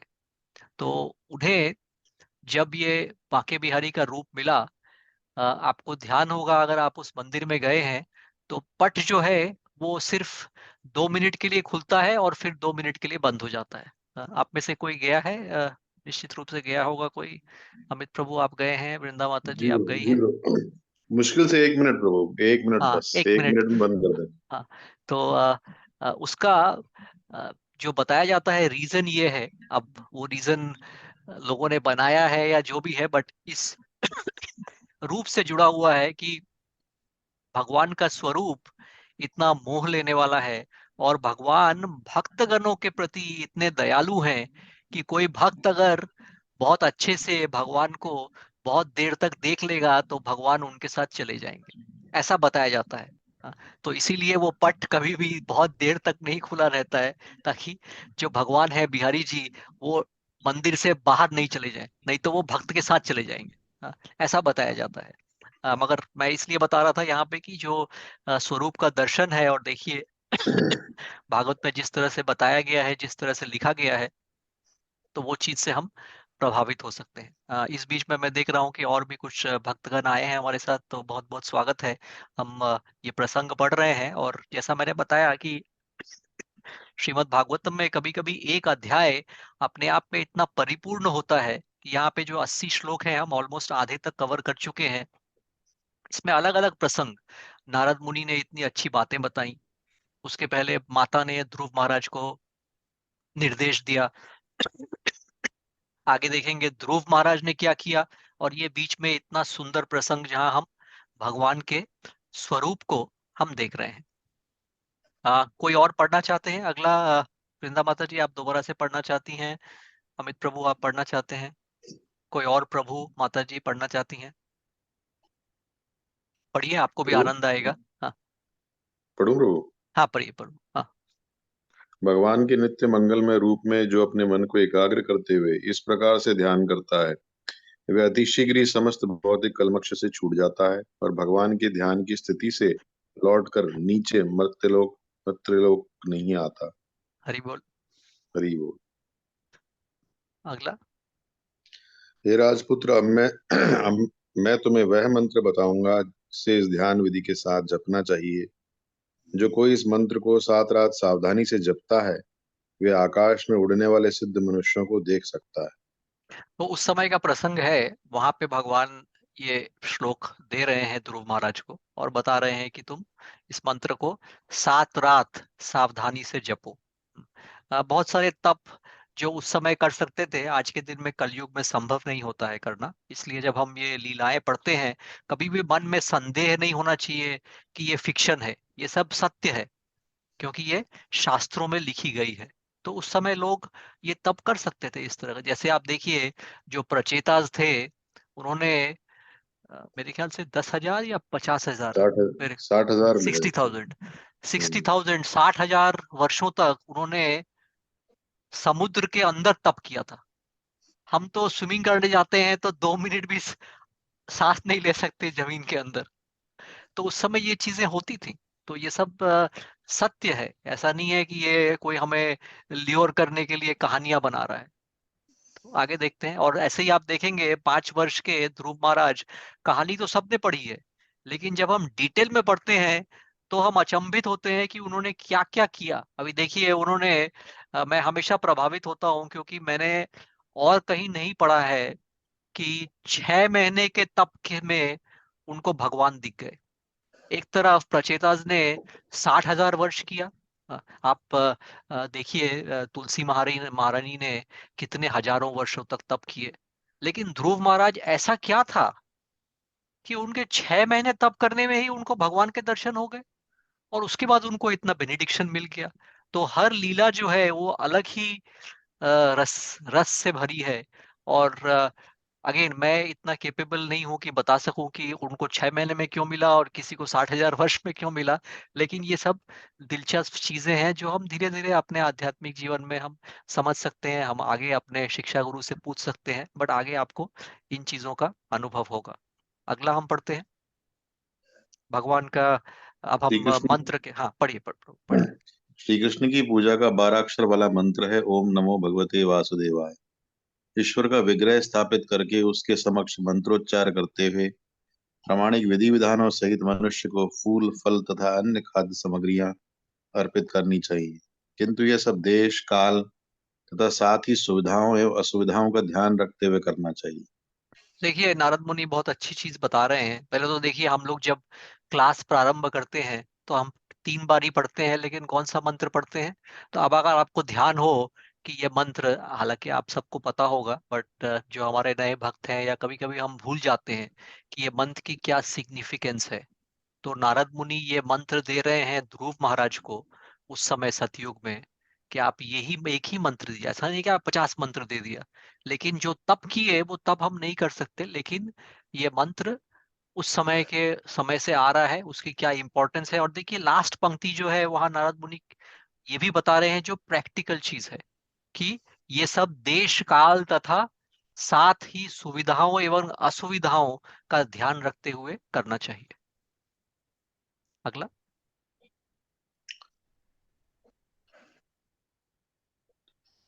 भगवान की पूजा शुद्ध जल, शुद्ध पुष्पमाला, फूल तथा जंगल में उपलब्ध वनस्पति या ताजे उगे हुए दुर्वा दल एकत्र करके, फूलों की कलियां अथवा वृक्षों की छाल से, यह संभव हो तो भगवान को अत्यंत प्रिय तुलसी दल अर्पित करते हुए करनी चाहिए। हरि बोल। हरि बोल। अगला। यदि संभव हो तो मिट्टी, लुगदी, लकड़ी तथा धातु जैसे भौतिक तत्वों से बनी भगवान की मूर्ति को पूजा जा सकता है। जंगल में मिट्टी तथा जल से मूर्ति बनाई जा सकती है और उपयुक्त नियमों के अनुसार उसकी पूजा की जा सकती है। जो भक्त अपने ऊपर पूर्ण संयम रखता है उसे अत्यंत नम्र तथा शांत होना चाहिए और जंगल में जो भी फल तथा वनस्पतियां प्राप्त हों उन्हें ही खाकर संतुष्ट रहना चाहिए। हरि बोल। अब देखिए, हरि बोल। श्रीला श्रीला प्रभुपाद ने अपनी प्रणाली में मंदिर तो डेफिनेटली मंदिर के बारे में, मंगल आरती के बारे में और ये सब के बारे में जो महत्व है उसके बारे में श्रीला प्रभुपाद ने हमेशा समझाया। लेकिन वो हमेशा ये भी कहते थे कि आप घर में फोटो है या जो भी है जिस तरह से है, वहां पे भी आप भगवान की पूजा कीजिए। तो यहाँ थोड़ा सा हम समय लेके तात्पर्य मैं देख रहा हूँ कितना बड़ा है, ज्यादा बड़ा नहीं है। प्रभु अगर आप तात्पर्य पढ़ सकते हैं, श्रीला प्रभुपाद क्या समझा रहे हैं भक्त के लिए। जी प्रभु। तात्पर्य: भक्त के लिए यह अनिवार्य है कि भगवान की मूर्ति की पूजा करे। ऐसा नहीं कि वह मात्र अपने मन में भगवान के स्वरूप का ध्यान करता हुआ गुरु प्रदत्त मंत्र का जाप करे। जिस रूप की पूजा की जाए उसे उपस्थित होना चाहिए। निर्विशेषवादी ध्यान करने या निर्गुण की पूजा करने का वृथाश्रम उठाते हैं और ये मार्ग अत्यंत कठिन है। हमें निर्विशेषवादियों की विधि के अनुसार भगवान का ध्यान अथवा पूजा करने की सलाह नहीं दी गई है। ध्रुव महाराज के जंगल में होने के कारण मिट्टी तथा जल से बनी मूर्ति की उपासना करने के लिए कहा गया। यदि धातु, लकड़ी व पत्थर का स्वरूप तैयार ना हो सके तो सर्वोत्तम विधि यही है कि मिट्टी तथा जल को मिलाकर स्वरूप तैयार कर लें और उसी की पूजा करें। भक्त को चाहिए कि वह भोजन पकाने के लिए चिंतित ना हो। जंगल में अथवा शहर में जो भी फल तथा वनस्पतियां उपलब्ध हों उन्हें ही श्री विग्रह पर चढ़ाएं और उन्हें ही खाकर संतुष्ट रहें। उसे स्वादिष्ट भोजन प्राप्त करने का इच्छुक नहीं होना चाहिए। निसंदेह जहां भी संभव हो श्री विग्रह को अच्छा से अच्छा भोजन चढ़ाएं, चाहे फल तथा वनस्पतियों से हो या पकाया अथवा अनपकाया भोजन हो। महत्वपूर्ण बात यह है कि भक्त को नियमित मितभुक होना चाहिए। यही भक्त का उत्तम गुण है। उसे अपनी जीभ के स्वाद की तुष्टि के लिए किसी विशेष भोजन के पीछे नहीं पड़ना चाहिए। भगवान की कृपा से जो भी प्रसाद उपलब्ध हो उसे खाकर संतुष्ट रहना चाहिए। हरि बोल। तो हरि बोल। तीन चार बहुत जरूरी शिक्षा की चीजें हैं जिससे हमें अपने आप को और दृढ़ बनाना है। पहली चीज, एग्जाम्पल, श्रीला प्रभुपाद कहते थे और कह के गए हैं कि अगर आपके पास फोटो भी है, जैसे यहाँ पे हम एग्जाम्पल दे रहे हैं कि आप नहीं कर सकते, आप मिट्टी का भी बना सकते हैं, लेकिन अगर हम देखें कि आपके घर में विग्रह नहीं है तो कोई बात नहीं, फोटो है। वो कहते हैं कि आप अगर मन से वो फोटो के प्रति भी आप अगर भगवान की भक्ति करोगे तो उसमें भी आपको उतना ही फल मिलेगा जितना कि अगर आप एक डेटीज लाके आप घर में स्थापित कर सकते हो। हाँ, कई बार डेटीज लाने से हमको और भी नियम कानून फॉलो करने पड़ते हैं, तो थोड़ा इजी प्रोसेस रहता है कि हम फोटो से भी कर सकते हैं। यहाँ तो जंगल की अवस्था है तो बता रहे हैं, तो इसलिए मिट्टी की बात कर रहे हैं और वो बात कर रहे हैं। तो ये एक पहली चीज हमें मन में रखनी है। दूसरी चीज, कई जगह भागवत में बार बार और श्रीला प्रभुपाद समझाते हैं भगवत गीता के भी तात्पर्यों में कि हम ये सोचें कि नहीं नहीं, हम सिर्फ किताबें पढ़ के हम इस ज्ञान को हासिल कर लेंगे और हमको मुक्ति मिल जाएगी, हम भगवान की भक्ति नहीं करेंगे। तो ऐसा नहीं होता है। जो भक्ति का मार्ग है उसी से हम भगवान श्री कृष्ण तक पहुंच सकते हैं। ऐसा नहीं है कि हम इंटेलेक्चुअली सोचें, जैसे हम डिग्री लेते हैं, हमने डिग्री ले ली भगवत गीता में, हाँ अब तो हम मुक्त हो जाएंगे, वो नहीं है। वो दूसरी चीज हमको यहाँ से वो शिक्षण मिलता है। हाँ, और तीसरा, जो कि स्पष्ट प्रूफ के साथ हम देख रहे हैं, क्यों? क्योंकि हमने उसके पहले देखिए, नारद मुनि इसलिए ये बात बताने के पहले उन्होंने भगवान का रूप बताया ध्रुव महाराज को। हाँ, 5 वर्ष के थे तो पहले रूप बताया, रूप के बाद बता रहे हैं कि आप मिट्टी हो या जैसा भी हो उस आकार से आप वो करें और भगवान को आप फिर ध्यान लगाएं। तो हमारे लिए जो हम गृहस्थ लोग हैं, हमारे घर में अगर फोटो भी है तो आप, जैसे उस दिन हम दिवाली के दिन एक भक्तगण के यहाँ गए थे तो बात हो रही थी कि हम कितने भाव से प्रसाद बना सकते हैं और ये रख सकते हैं। तो माता जी थी, उन्होंने बोला कि आपके घर में चैतन्य महाप्रभु के गौरा निताई के विग्रह हैं, तो आप तो ध्यान से कर पा सकते हो, अच्छे से कर सकते हो। तो हम यही समझा रहे थे कि श्रीला प्रभुपाद ने, और उनके घर में तस्वीर थी, लेकिन उनका भी जो घर का छोटा सा ऑल्टर था, बहुत अच्छे से सुसज्जित था। तो मैंने बताया माता जी कि आपने इतने अच्छे से सुसज्जित किया हुआ है, हमने उनके घर में दामोदर अष्टकम पढ़ा, इसमें कोई फर्क नहीं है कि हमारे घर में चैतन्य महाप्रभु के, गौरानिताई के विग्रह हैं और आपके पास फोटो है। ऐसा कुछ नहीं है, आप तो हमसे भी अच्छी तरह से कर रहे हैं, और आप अगर अच्छे भाव से करेंगे तो इसमें कोई डिफरेंस नहीं है। तो वो दो तीन चीजें थी, तो जस्ट मैं लाना चाहता था आपके माइंड में, ताकि आप प्रैक्टिकली 16 माला, एक चीज तो यहाँ पे देख रहे हैं आप कि हम सिर्फ माला करेंगे, सिर्फ किताबें तो निश्चित रूप से हमें पढ़नी है श्रीला प्रभुपाद की, हम ये किताब पढ़ रहे हैं, हम देख रहे हैं अभी हमारी भक्त मंडली में काफी सारी रीडिंग के भी जूम क्लासेस चल रहे हैं, वो सब तो बहुत कुछ अच्छा है, लेकिन अगर एक फोटो भी है तो हम घर में उतने ही भाव से उसको अर्पित कर सकते हैं। यहाँ पे नारद मुनि खुद सब डिटेलिंग बता रहे हैं। हाँ, हाँ, सॉरी, थोड़ा ज्यादा मैंने समय ले लिया, वापस हम जाते हैं प्रभु। हाँ। हे ध्रुव, प्रतिदिन 3 बार मंत्र जप करने और श्री विग्रह की पूजा के अतिरिक्त तुम्हें भगवान के विभिन्न अवतारों के दिव्य कार्यों के विषय में भी ध्यान करना चाहिए, जो उनकी परम इच्छा तथा व्यक्तिगत शक्ति से प्रदर्शित होते हैं।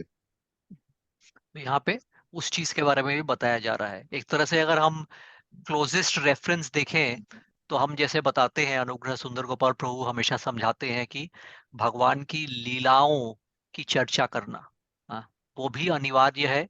कि हम भगवान को, अगर हमें भगवान के करीब जाना है, भगवान, अ, कहा जाता है कि जहाँ भगवान की लीलाओं की चर्चा होती है वहाँ भगवान खुद उपस्थित होते हैं।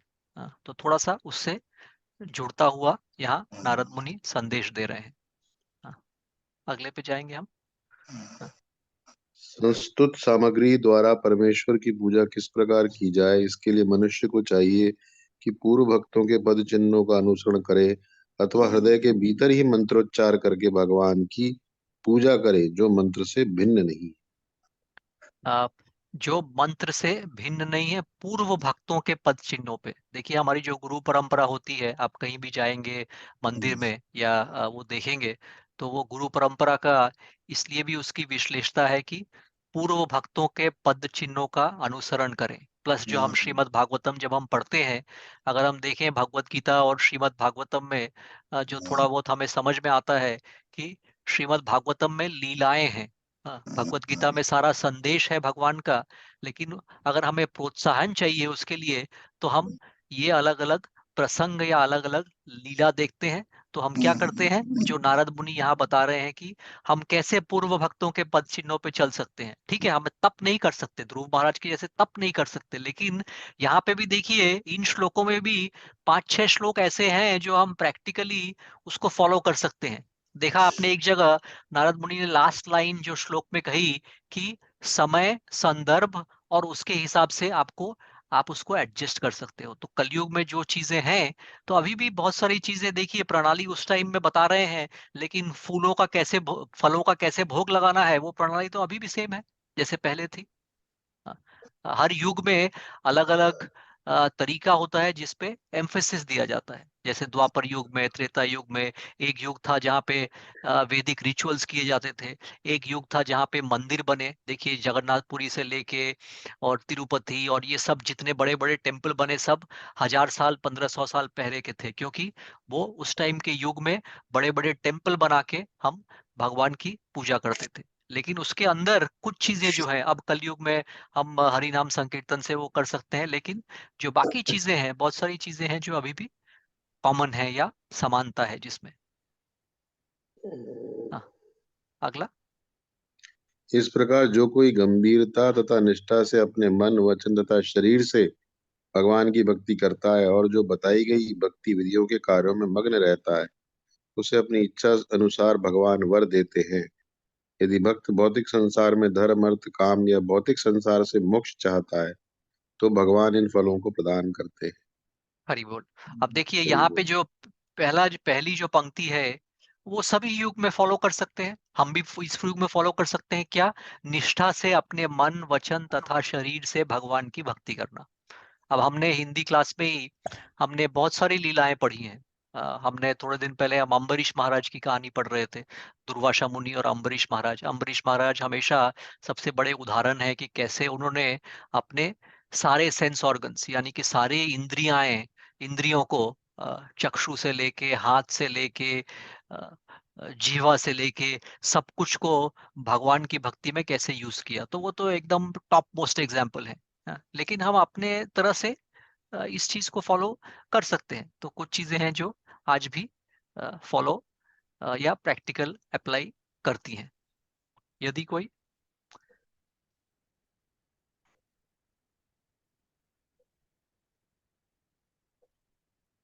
हाँ जी प्रभु। हाँ, यदि कोई मुक्ति के लिए अत्यंत उत्सुक हो तो उसे दिव्य प्रेमा भक्ति की पद्धति का दृढ़ता से पालन करके चौबीसों घंटे समाधि की सर्वोच्च अवस्था में रहना चाहिए और उसे इंद्रिय तृप्ति के समस्त कार्यों से अनिवार्यतः पृथक रहना चाहिए। हरी बोल।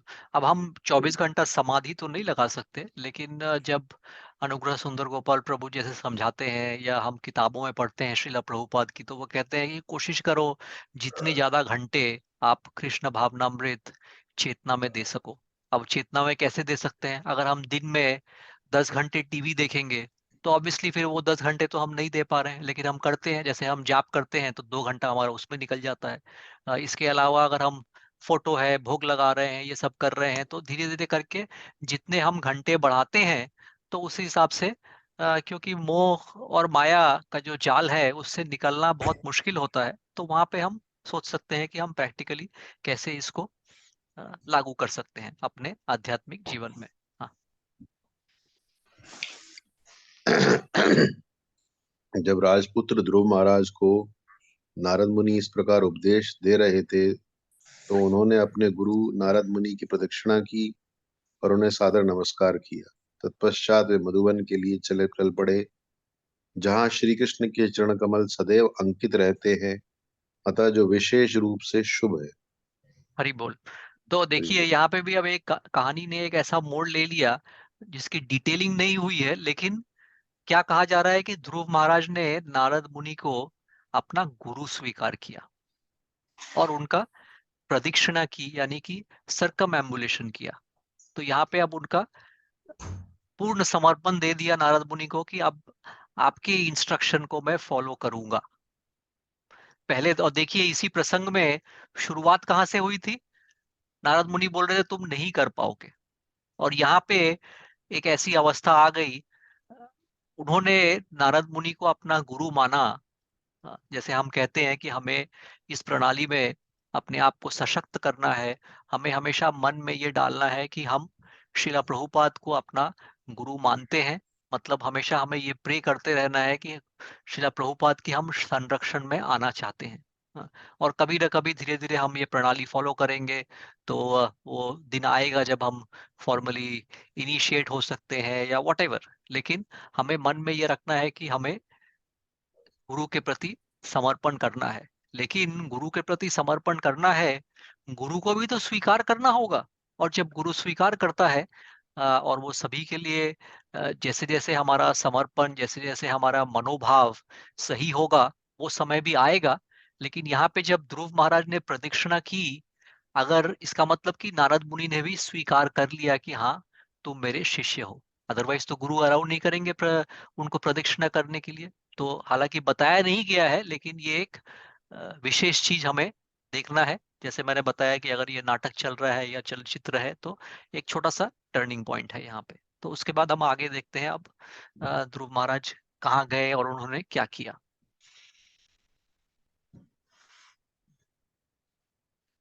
जब ध्रुव भक्ति करने के लिए,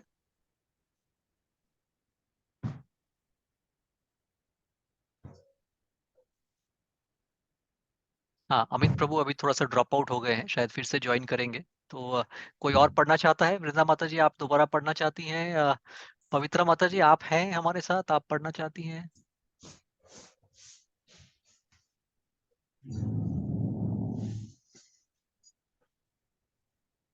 ओके, मैं पढ़ता हूँ फिर। जब ध्रुव भक्ति करने के लिए मधुवन में प्रविष्ट हो गए, तब महर्षि नारद ने राजा के पास जाकर यह देखना उचित समझा कि वे महल के भीतर कैसे रह रहे हैं। अब देखिए नारद मुनि उधर चले गए। जब नारद मुनि वहां पहुंचे तो राजा ने उन्हें प्रणाम करके उनका समुचित स्वागत किया। आराम से बैठ जाने पर नारद कहने लगे। अब देखिए नारद मुनि राजा उत्तनपाद को ये संदेश देंगे और साथ में उन्हें कुछ चीजें समझाएंगे भी। तो क्या वार्तालाप हुआ वो हम देखते हैं। महर्षि नारद ने पूछा, हे राजन, तुम्हारा मुख सूख रहा दिखता है और ऐसा लगता है कि तुम दीर्घ काल से कुछ सोचते रहे हो। ऐसा क्यों है? क्या तुम्हें धर्म, अर्थ तथा काम के मार्ग का पालन करने में कोई बाधा हुई है? यानी कि राजा की स्थिति बहुत अच्छी नहीं थी। तो नारद मुनि पूछ रहे हैं कि क्या बात है, क्यों तुम परेशान लग रहे हो? हाँ, क्या कोई बाधा हुई है तुम्हारे पास? राजा ने उत्तर दिया, हे ब्राह्मण श्रेष्ठ, मैं अपनी पत्नी में अत्यधिक आसक्त हूँ और मैं इतना पतित हूँ कि मैंने अपने 5 वर्ष के बालक के प्रति भी दया भाव के व्यवहार का त्याग कर दिया। मैंने उसे महात्मा तथा महान भक्त होते हुए भी माता सहित निर्वासित कर दिया। तो जब ये लौट के आए तो इधर देख रहे हैं कि राजा को भी अच्छा नहीं लग रहा है। उसे भी इस बात का आभास है कि मैंने उचित नहीं किया, क्योंकि मैंने एक तरह से तिरस्कार किया छोटे पुत्र का। मैंने उसे महात्मा तथा महान भक्त होते हुए भी, मतलब उनको भी आभास था। मैंने एक बार अनुग्रह सुंदर गोपाल प्रभु से पूछा था, मेरे को ध्यान है शायद कुछ सालों पहले, कि ऐसा कैसे संभव है कि ध्रुव महाराज 5 वर्ष की आयु में पहले तो इतना तप कर चुके। तो उन्होंने बताया कि ये तो ऑब्वियस है कि जब 5 वर्ष की आयु में किया, इसका मतलब कि पूर्व जन्म में वो बहुत ज्यादा वो भक्ति कर चुके थे। तो वो बहुत बड़े भक्त तो ऑलरेडी थे, जिस चीज का पुष्टिकरण हो रहा है यहाँ पे। हम अगर इस श्लोक में देखें जो आखिरी की तरफ की, मैंने उसे महात्मा तथा महान भक्त होते हुए भी मैंने निर्वासित कर दिया। आई थिंक अमित प्रभु अभी आए नहीं है। आप में से कोई अगर पढ़ना चाहे तो आप प्लीज मेरे को रोक के आप पढ़ सकते हैं। हे ब्राह्मण, मेरे पुत्र का मुख कमल के फूल के समान था। मैंने उसकी दयनीय दशा के विषय में सोच रहा हूँ मैं उसकी दयनीय दशा के विषय में सोच रहा हूँ। वह असुरक्षित और अत्यंत भूखा होगा। वह जंगल में कहीं लेटा होगा और भे, भेड़ियों ने झपट करके उसका शरीर काट खा लिया होगा। तो राजा को चिंता हो रही है कि मेरे बालक की क्या अवस्था रही होगी जंगल में। अहो, जरा देखिए तो मैं कैसी स्त्री का गुलाम हूँ। जरा मेरी क्रूरता के विषय में तो सोचिए। वह बालक प्रेमवश मेरी गोद में चढ़ना चाहता था, किंतु मैंने न तो उसको आने दिया, न उसे एक क्षण भी दुलारा। जरा सोचिए कि मैं कितना कठोर हृदय हूं। तो अपने मन की बात बता रहे हैं नारद मुनि को। तो आप देखिए नारद मुनि क्या बता रहे हैं उनको। नारद मुनि अपडेट देंगे, जैसे जर्नलिस्ट अपडेट देता है कि क्या होगा नहीं होगा, थोड़ा भविष्यवाणी करके नारद मुनि समझाएंगे। महर्षि नारद ने उत्तर दिया, हे राजन, तुम अपने पुत्र के लिए शोक मत करो। वह भगवान द्वारा पूर्ण रूप से रक्षित है। यद्यपि तुम्हें उसके प्रभाव के विषय में सही सही जानकारी नहीं है, किंतु उसकी ख्याति पहले ही संसार भर में फैल चुकी है। तो नारद मुनि समझा रहे हैं उसको। हे राजन, तुम्हारा पुत्र अत्यंत समर्थ है। वह ऐसे कार्य करेगा जो बड़े बड़े राजा तथा साधु भी नहीं कर पाते। वह शीघ्र ही अपना कार्य पूरा करके घर वापस आएगा। शीघ्र ही, मैंने बताया ना, ये जो पूरा प्रसंग है, ध्रुव महाराज ने 6 महीने की तपस्या में उन्हें भगवान श्री कृष्ण, भगवान विष्णु के दर्शन हो गए थे। तो यहाँ भविष्यवाणी कर रहे हैं नारद मुनि, वो तो सभी कुछ जानते हैं, परम भक्त हैं भगवान श्री कृष्ण के। तो कह रहे हैं वो जल्दी ही लौट के आएगा, आप चिंता मत करो। हाँ, तुम यह भी जान लो कि वह तुम्हारी ख्याति को सारे संसार में फैलाएगा। हमने जब अम्बरीश महाराज का प्रसंग पढ़ा था, ये भी जो शुद्ध भक्त, महान भक्त भगवान श्री कृष्ण के, अम्बरीश महाराज के प्रसंग पढ़ा, जब दुर्वासा मुनि ने उनको इतना तिरस्कार किया, जब सुदर्शन छोड़ दिया, जब दुर्वासा मुनि हार के उनसे कृपा मांगने आए, तब भी महाराज अम्बरीश हमेशा ये कहते रहे कि उनकी तरफ से दोष रहा। उन्होंने भगवान से विनती की थी कि अगर मैंने कुछ पूर्व जन्म में अच्छे कर्म किए हैं, तो उन अच्छे कर्मों से आप दुर्वासा मुनि को माफ कर दीजिए। तो ऐसा सोचना होता है वो शुद्ध भक्तों का। तो यहाँ पे देखिए कि इसी तरह से नारद मुनि बता रहे हैं कि हालांकि आपने तो तिरस्कार किया, लेकिन वो आपकी ख्याति को भी संसार में फैलाएगा कि आप उनके पिता हैं। तो ये जो कॉमन चीज है, जैसे हमने आगे भी देखा नारद मुनि का एक बहुत अच्छा श्लोक जो अमित प्रभु भी बता रहे थे कि बहुत प्रभावित करने वाला है, कि नारद मुनि बहुत प्रैक्टिकल बात बता रहे हैं कि हमसे ज्यादा योग्य अगर कोई व्यक्ति मिले तो हमें कैसा स्वभाव रखना चाहिए, हमें ईर्ष्या नहीं होनी चाहिए। हाँ, हमारे से समान योग्यता वाला मिले उससे कैसा व्यवहार करना चाहिए उसके बारे में भी बताया गया। और हमारे से जो थोड़ा नीचे स्तर का प्रतीत होता हुआ व्यक्ति है उसको तो खास करके हमें उसको और लगाव दिखाना चाहिए। हाँ, तो ये सब कॉमन चीजें हैं जिससे हमें प्रेरणा लेनी चाहिए कि हम किस तरह अपना जीवन व्यतीत कर सकते हैं। आगे देखते हैं। मैत्री मुनि, अब फिर से मैत्री मुनि और उस प्रसंग पे आ गए। बात किसकी हो रही थी? मैत्री मुनि और विदुर जी की। तो मैत्री मुनि ने आगे कहा, नारद मुनि से उपदेश प्राप्त करने के बाद राजा उत्तानपाद ने अपने अत्यंत विशाल एवं ऐश्वर्यमय राज्य के सारे कार्य छोड़ दिए और केवल अपने पुत्र ध्रुव के विषय में ही सोचने लगे। तो अब उन्होंने सारा जो भौतिक ऐश्वर्य जो था वहां से उनका मन हट गया। एक प्रसंग या एक शिक्षा हमेशा मन में आती है। हमने श्रीमद् भागवतम में हम पढ़ेंगे ऐसे श्लोक हैं जहां बताया जाता है, और कई बार अनुग्रह सुंदर गोपाल प्रभु इस बात को दोहराते हैं कि जो शुद्ध भक्त होते हैं उनसे अगर आपका क्षण भर का भी संबंध होता है या आप मिलते हैं, या जैसे हम सोचें कि श्रीला प्रभुपाद जो शुद्ध भक्त थे उनके सानिध्य में जाना है हमें, एक मिनट एक सेकंड भी अगर हम ऐसे शुद्ध भक्त, कभी ऐसा हुआ कि ऐसे शुद्ध भक्त के साथ आपका डायरेक्ट कांटेक्ट होता है तो आपका जीवन सफल हो सकता है। इतनी शक्ति होती है शुद्ध भक्तों में। मैं ये क्यों बता रहा हूं कि यहाँ देखिए नारद मुनि बहुत कम समय के लिए, ये पूरा जो प्रसंग चल रहा है, ये जो चलचित्र चल रहा है, अलग अलग सीन चल रहे हैं, इसमें थोड़े समय के लिए राजा के पास आए।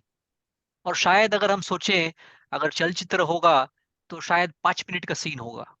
उस 5 मिनट में ही इतना गहरा प्रभाव पड़ा कि जो राजा थे उन्होंने ऐश्वर्य ऐश्वर्यमय राज्य के सारे कुछ कार्य छोड़ दिए।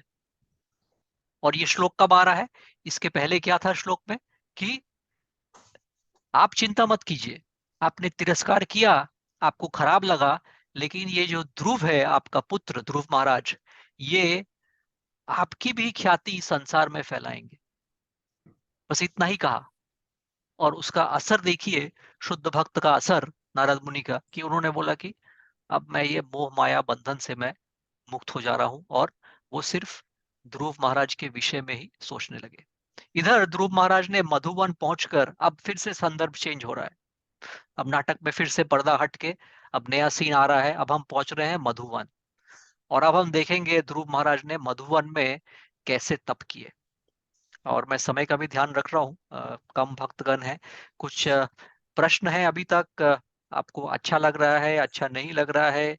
हमारे पास अब कुछ 20 के आसपास, 20-22 के आसपास श्लोक बचे हैं, तो मैं थोड़ा सा पॉज लेना चाहता हूँ क्योंकि ये बहुत ही अच्छे श्लोक हैं।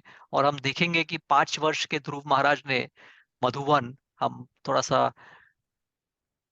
आंख बंद करके सोच सकते हैं कि अब हम मधुवन जाएंगे, यमुना नदी के नजदीक जा रहे हैं, कार्तिक का महीना है।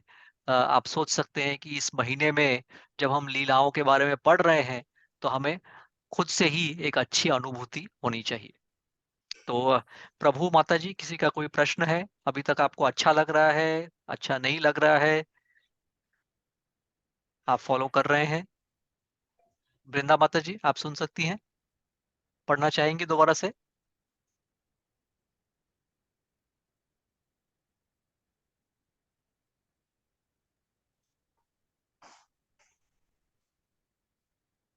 और कोई प्रभु माता जी पढ़ना चाहते हैं?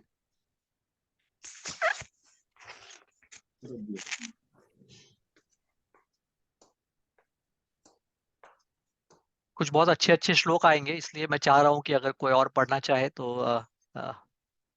मैंने तो पढ़ा है, मेरे पढ़े हुए हैं।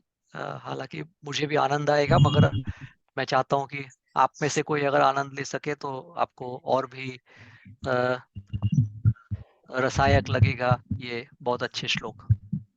यस प्रभु जी, आई वांट टू रीड। हाँ माता जी पढ़िए, आप पढ़ सकती हैं। इधर ध्रुव महाराज ने यस यस प्रभु जी। हाँ इधर ध्रुव महाराज ने मधुबन पहुंचकर यमुना नदी में स्नान किया और उस रात्रि को अत्यंत मनोयोग से उपवास किया। तत्पश्चात वे नारद मुनि द्वारा बताई गई विधि से भगवान की आराधना में मग्न हो गए। हरि बोल हरि बोल। नहीं माता जी अभी श्लोक पढ़ते हैं, तात्पर्य जब पढ़ना होगा मैं बताऊंगा। तो अब आप सब इमेजिन कीजिए कि हम सब भी ध्रुव महाराज के साथ मधुबन आ रहे हैं। अब अगला पढ़ते हैं। ध्रुव महाराज ने ध्रुव महाराज ने पहले महीने में अपने शरीर का रक्षा निर्वाह हेतु तीसरे दिन केवल कैथे तथा बेर का भोजन किया और इस प्रकार से वे भगवान की पूजा को आगे बढ़ाते रहे। हाँ, तो देखिए जो 6 महीने का तप था, हम ध्यान से समझें कि पहले दूसरे तीसरे चौथे महीने में कैसे वो तप चलता रहा। तो यहाँ पे क्या देख रहे हैं कि पहले महीने में उन्होंने तीसरे दिन केवल कैथे तथा बेर बेर यानी फल होता है उसका भोजन किया और वो भगवान की पूजा में आगे बढ़ते गए। दूसरे महीने में दूसरे महीने में महाराज ध्रुव छह दिन बाद खाने लगे। शुष्क घास तथा पत्ते ही उनके खाद्य पदार्थ थे। इस प्रकार उन्होंने अपनी पूजा। तो दूसरे महीने में देखिए कैसे उनका वो जो तप का जो स्तर है वो बढ़ता जा रहा है। दूसरे महीने में 6 दिन बाद खाने लगे, मतलब 5 दिन कुछ नहीं खाते थे, फिर छठे दिन खाते थे कुछ। और क्या खाते थे? पहले बेर खा रहे थे, अब आ गए शुष्क घास तथा पत्ते ही उनके खाद्य पदार्थ थे। अब अगला तीसरे महीने में क्या किया माता जी सुन सकती हैं? तीसरे महीने में वे प्रत्येक 9वें दिन केवल जल ही पीते। इस प्रकार वे पूर्ण रूप से समाधि में रहते हुए पुण्य श्लोक भगवान की पूजा करते रहे। तो श्लोक तो भगवान ने दिया था, नारद मुनि ने, ओम नमो भगवते वासुदेवाय। लेकिन एक एक महीने में तप बढ़ता जा रहा है। तीसरे महीने में सिर्फ 9वें दिन, मतलब 8 दिन कुछ खाते नहीं थे, कुछ पीते नहीं थे। ये सब संभव था उस युग में, लेकिन उस युग में भी सबने ऐसा तप नहीं किया था। हाँ, तो ये खास 5 वर्ष के बालक ध्रुव महाराज ये कर रहे हैं। सिर्फ 9वें दिन केवल जल ही पीते थे और अब समाधि अवस्था में धीरे धीरे जा रहे हैं वो। हाँ, अब चौथे महीने में चौथे महीने में ध्रुव महाराज प्राणायाम में पटु हो गए और इस प्रकार प्रत्येक 12वें दिन वायु को श्वास से भीतर ले जाते। इस प्रकार अपने स्थान पर पूर्ण रूप से स्थित होकर उन्होंने भगवान की पूजा की। अब कुछ तो विशेष रहा होगा जहाँ 5 वर्ष की आयु के भगवान 5 वर्ष के ध्रुव महाराज ऐसी घोर तपस्या कर रहे हैं, चौथे महीने में प्राणायाम कर रहे हैं, सिर्फ 12वें दिन सांस लेते थे। वायु को श्वास से भीतर लेना, प्राणायाम में पटु हो गए थे और इस प्रकार अपने स्थान पे पूर्ण रूप से स्थिर होके अभी भगवान की पूजा चल रही है। हाँ, अब देखते हैं 5वें महीने में उन्होंने क्या किया। और देखिएगा ये जो कुछ चीजें होंगी, इससे ब्रह्मांड में भी क्या प्रकोप पड़ा है वो भी हम देखेंगे। हाँ, तो जस्ट इमेजिन कीजिए अभी ये मधुवन में बैठे हैं हम, ध्रुव महाराज ये सब चीजें कर रहे हैं। 1 महीना हुआ, दूसरा महीना हुआ, तीसरा महीना हुआ, अभी 5वें महीने में क्या हुआ देखिए। हाँ, 5वें महीने में राजपुत्र महाराज ध्रुव ने श्वास रोकने पर ऐसा नियंत्रण प्राप्त कर लिया कि वे एक ही पांव पर खड़े रहने में समर्थ हो गए, मानो कोई अचल ठूंठ हो। इस प्रकार उन्होंने परम ब्रह्म में अपने मन को केंद्रित कर लिया। हरि बोल। तो देखिए 5वें महीने में खड़े हो गए हैं एक टांग पे। हाँ, मानो कोई अचल छूट हो। हाँ, परम ब्रह्म को अपने मन को, परम ब्रह्म में अपने मन को केंद्रित कर लिया। हाँ, तो ये उस समय की योग प्रणाली की बात हो रही है। हाँ, लेकिन 5 वर्ष के बालक। हाँ, अगला। उन्होंने अपनी इंद्रियों तथा उनके विषयों पर पूर्ण नियंत्रण प्राप्त कर लिया और इस तरह अपने मन को चारों ओर में खींचकर भगवान के रूप पर स्थिर कर दिया। हाँ, थोड़ा सा छोटा सा तात्पर्य है माता जी, उसको भी पढ़ सकती हैं। यहाँ पर ध्यान के, यहाँ पर ध्यान के यौगिक नियमों की स्पष्ट व्याख्या की गई है। मनुष्य को मन अन्यत्र न लगाकर भगवान के स्वरूप पर स्थिर करना होता है। इसका यह अर्थ नहीं कि किसी निर्गुण वस्तु में ध्यान केंद्रित किया जाए या उसका ध्यान किया जाए। ऐसा करना समय का अपव्यय मात्र है, क्योंकि यह अनावश्यक रूप से कष्टदायक है, जैसा कि भगवत गीता में कहा गया है। हरि बोल। तो इससे हमें ये देखना है कि साकार रूप, भगवान का जो साकार रूप है उसको हमें मन में रखना है। अब इसमें हमको गलतियां नहीं करनी है। जैसे कोई पूछता है कि हम जब हरि नाम संकीर्तन कर रहे हैं, हम लोग भी जब नए नए इस प्रणाली से जुड़े थे, तो कभी कभी लगता है हरि नाम संकीर्तन के टाइम क्या भगवान का पूरा ध्यान करना है, और नहीं नहीं, वो सब नहीं करना है। हाँ, जब हम जाप कर रहे हैं, हरि नाम संकीर्तन कर रहे हैं, 16 माला जाप करते हैं, हरे कृष्णा कृष्ण कृष्ण हरे हरे, हरे राम राम राम हरे हरे, तो साधारण प्रणाली सिर्फ कोशिश करना है कि जो बोल रहे हैं उसको कान से सुन सके। हाँ, लेकिन जैसे आपके घर में मैंने बताया कि फोटो अगर रखी है, हम भोग लगा रहे हैं, वो सब कर रहे हैं, तो जाप के टाइम जरूरी नहीं है। जाप के टाइम सिंपल रखना है, सिर्फ ध्यान रखना है कि हम जोर से करें, और हम जो हमारे 10 ऑफेंस हैं या जो अपराध हैं उनसे दूर रहें। यानी कि हम, लेकिन ऐसा नहीं है कि हम भगवान के लोटस फीट के बारे में सोचें और वो सब नहीं। लेकिन हाँ, यहाँ पे जैसे बताया जा रहा है कि अगर लोग बोले कि नहीं भगवान का रूप निराकार है, हाँ, हम तो वो जैसे बौद्ध धर्म में कहा जाता है, तो उससे फिर वो बहुत कठिन प्रणाली है, जैसा बता रहे हैं कि भगवत गीता में जैसा हमें बताया गया है। अगला माता जी। इस प्रकार जब ध्रुव महाराज, इस प्रकार जब ध्रुव महाराज ने समग्र भौतिक सृष्टि के आश्रय तथा समस्त जीवात्माओं के स्वामी भगवान को अपने वश में कर लिया, तो तीनों लोग हिलने लगे। अब देखिए ऐसा घोर तप किया कि जैसे हम कभी कभी सुनते हैं ना, आगे के प्रसंग, जैसे मैं एक एग्जांपल ले रहा हूँ, बहुत अच्छा उदाहरण नहीं है लेकिन चूंकि सब लोग को रिलेट कर सकेंगे। कई बार हम लोग सुनते हैं कि असुर लोग, जैसे हिरण्यकश्यप, हाँ, हिरण्यकश्यप, असुर लोग भी ऐसे होते हैं जो घोर तप करते हैं। हिरण्यकश्यप ने तप किया तो ब्रह्मा जी ने वरदान दिया कि तुमको इस अवस्था में कोई मार नहीं पाएगा। उसके बाद भगवान को नरसिम्हदेव का रूप लेना पड़ा। लेकिन जब वो घोर तप करने लगे तो उस तप से ऐसी एनर्जी और ऊर्जा आती थी कि तीनों लोक पे उसमें प्रभाव पड़ता था।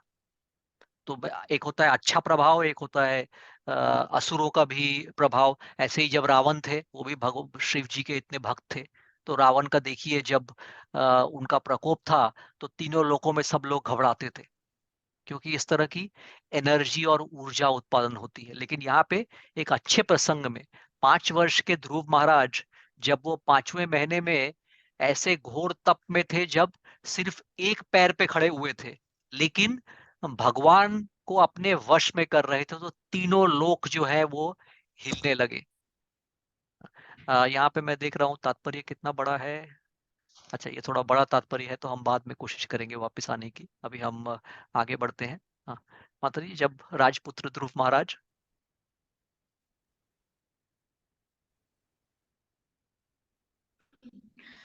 जब महाराज अपने एक गांव पर अविचलित भाव से खड़े रहे, तो उनके पांव के भार से आधी पृथ्वी उसी प्रकार नीचे चले गई, जिस प्रकार आधी भी कभी दाएं हिस्से तो कभी बाएं। हरि बोल। माता जी, थोड़ा सा आपका कनेक्शन थोड़ा सा वीक है, तो प्रॉपरली बहुत अच्छे से ये सुनाई नहीं दिया, तो मैं एक बार दोबारा से पढ़ूंगा। तो देखिए बहुत पृथ्वी लोक पे और तीनों लोकों पे असर पड़ा, उसका एग्जाम्पल यहाँ दिया जा रहा है कि जब वो एक पांव पर अविचलित भाव से खड़े रहे तो उनके पांव के भार से आधी पृथ्वी उसी प्रकार नीचे चली गई, जिस प्रकार की हाथी के चढ़ने से पानी में उसके प्रत्येक कदम से नाव कभी दाएं हिलती है, कभी बाएं हिलती है। तो आशा कर रहा हूं कि आपको आनंद आ रहा होगा इस लीला को पढ़ते हुए। जो जैसे मैं वृंदा माता से बात कर रहा था, हम सभी को अ, कहानी तो पता है ध्रुव महाराज की, लेकिन जब हम भागवत में से श्लोक पढ़ते हैं तो हमको खास विशेष चीजें समझ में आती हैं, डिटेल पता चलती है, और वो डिटेल को पढ़ना उसका अलग अनुभव होता है। एक ही अध्याय में हम 80-82 श्लोक पढ़ेंगे और उसमें अलग अलग प्रसंग से हमारे पास सीखने के लिए कितना कुछ होता है। तो हम आगे बढ़ते हैं, अब अगले पे जाते हैं। जब ध्रुव महाराज,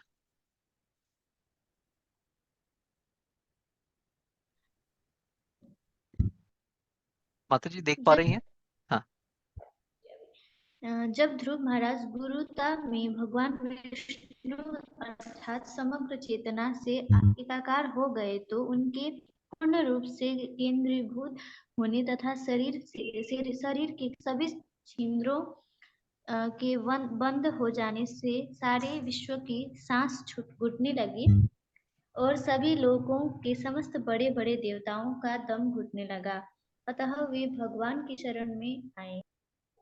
देखिए ऐसा भी होता है कि ये जब बड़े योगी तप करते हैं, या यहाँ पे जो तप चल रहा था, तो एक तरह से समझ लीजिए जितनी ऊर्जा थी ब्रह्मांड की, वो सब एक जगह एकत्रित हो रही थी, तो बाकी लोगों को सांस लेने में उनकी दम घुट रही थी। अतः वे भगवान की शरण में आ गए। यहाँ पे तात्पर्य मैं देख रहा हूँ। हाँ, ये तात्पर्य छोटा सा है, माता जी इसको पढ़ सकते हैं, देखते हैं श्रीला प्रभुपाद कैसे समझा रहे हैं हमें। तो जब सैकड़ों व्यक्ति से स्टार्ट में हाँ हाँ हाँ, जब सैकड़ों व्यक्ति किसी विमान में बैठे रहते हैं तो वे व्यष्टि होकर भी हजारों मील की चाल से उड़ने वाले वायु के वेग में हिस्सा बटाते हैं।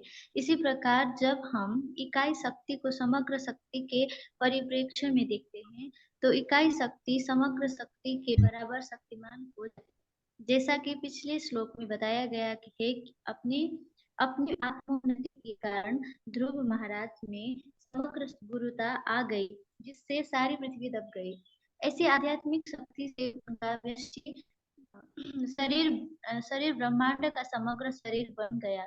अतः जब उन्होंने अपने मन को भगवान में दृढ़ता से लगाने के लिए शरीर के सारे छिद्र बंद कर लिए तो ब्रह्मांड की सारी इकाइयां, समस्त जीवात्माएं, जिनमें बड़े बड़े देवता भी सम्मिलित हैं, भार के कारण घुटन का अनुभव करने लगे।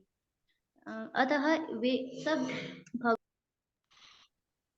क्योंकि उनकी समक्ष, प्रभु जी इधर से नीचे नहीं दिखाई दे रहा है। अच्छा मैं थोड़ा सा ऊपर करता हूँ। हाँ, समक्ष में नहीं आ रहा था कि यह क्या हो गया, समझ नहीं आ रहा था कि यह क्या हो गया। ध्रुव महाराज द्वारा अपने शरीर के छेदों को बंद करना और उससे सारे ब्रह्मांड के श्वास द्वारों का रुद्ध होना एक ऐसा उदाहरण है जो यह बताता है कि भक्त अपनी व्यक्तिगत भक्ति से सारे विश्व के लोगों को प्रभावित करके उन्हें भगवान का भक्त बना सकता है। शुद्ध कृष्ण चेतना से युक्त चाहे एक ही शुद्ध भक्त क्यों न हो, वह सारे विश्व की चेतना को कृष्ण चेतना में बदल सकता है। यदि हम ध्रुव नीचे नहीं दिखाई हाँ हाँ, अभी आएगा माता जी। हाँ, ध्रुव महाराज के चरित्र को पढ़े तो इसे समझ पाना जरा भी कठिन नहीं होगा। हाँ, तो ये थोड़ा जरूरी था इस तात्पर्य को समझाना, नहीं तो कई बार हम सोचते हैं कि ये सिर्फ इमेजिनेशन है। हाँ, ऐसा नहीं हो सकता है। देखिए श्रीला प्रभुपाद ने अच्छा उदाहरण दे के समझाया, और श्रीला प्रभुपाद खुद ही कितने अच्छे एक उदाहरण है कि एक शुद्ध भक्त कैसे सारे विश्व में कृष्ण चेतना को बदल सकता है, किस तरह से उसको फैला सकता है। आज श्रीला प्रभुपाद की लिखी गई जो भागवत पुराणों के बारे में तात्पर्य लिख के गए हैं, इतनी किताबें, इतने संदेश दे के गए हैं, वो कहते हैं कि ये संदेश अब 10,000 वर्षों तक रहेंगे और इसका आप इस्तेमाल कर सकते हैं भगवान के करीब जाने के लिए। कैसे जा सकते हैं? कृष्ण भावनामृत चेतना से जुड़ के। अगला पढ़ते हैं। अब देखिए देवताओं ने क्या बोला, और यहाँ पे शायद प्रसंग समाप्त होगा इस अध्याय का, कि भगवान के दर्शन होंगे, वो शायद अलग अध्याय में है या कुछ थोड़ा बहुत आपको यहाँ पे देखने को मिलेगा। हम पढ़ते हैं माता जी, देवताओं ने कहा, क्या बोला देवताओं ने? देवताओं ने कहा, हे भगवान, आप समस्त जड़ तथा चेतन जीवात्माओं के आश्रय हैं। हमें लग रहा है कि सभी जीवों का दम घुट रहा है और उनकी श्वास क्रिया अब अवरुद्ध हो गई है। हमें ऐसा अनुभव कभी नहीं हुआ। आप सभी शरणागतों के चरम आश्रय है, अतः हम आपके पास आए हैं। कृपया हमें इस संकट से उबारिए।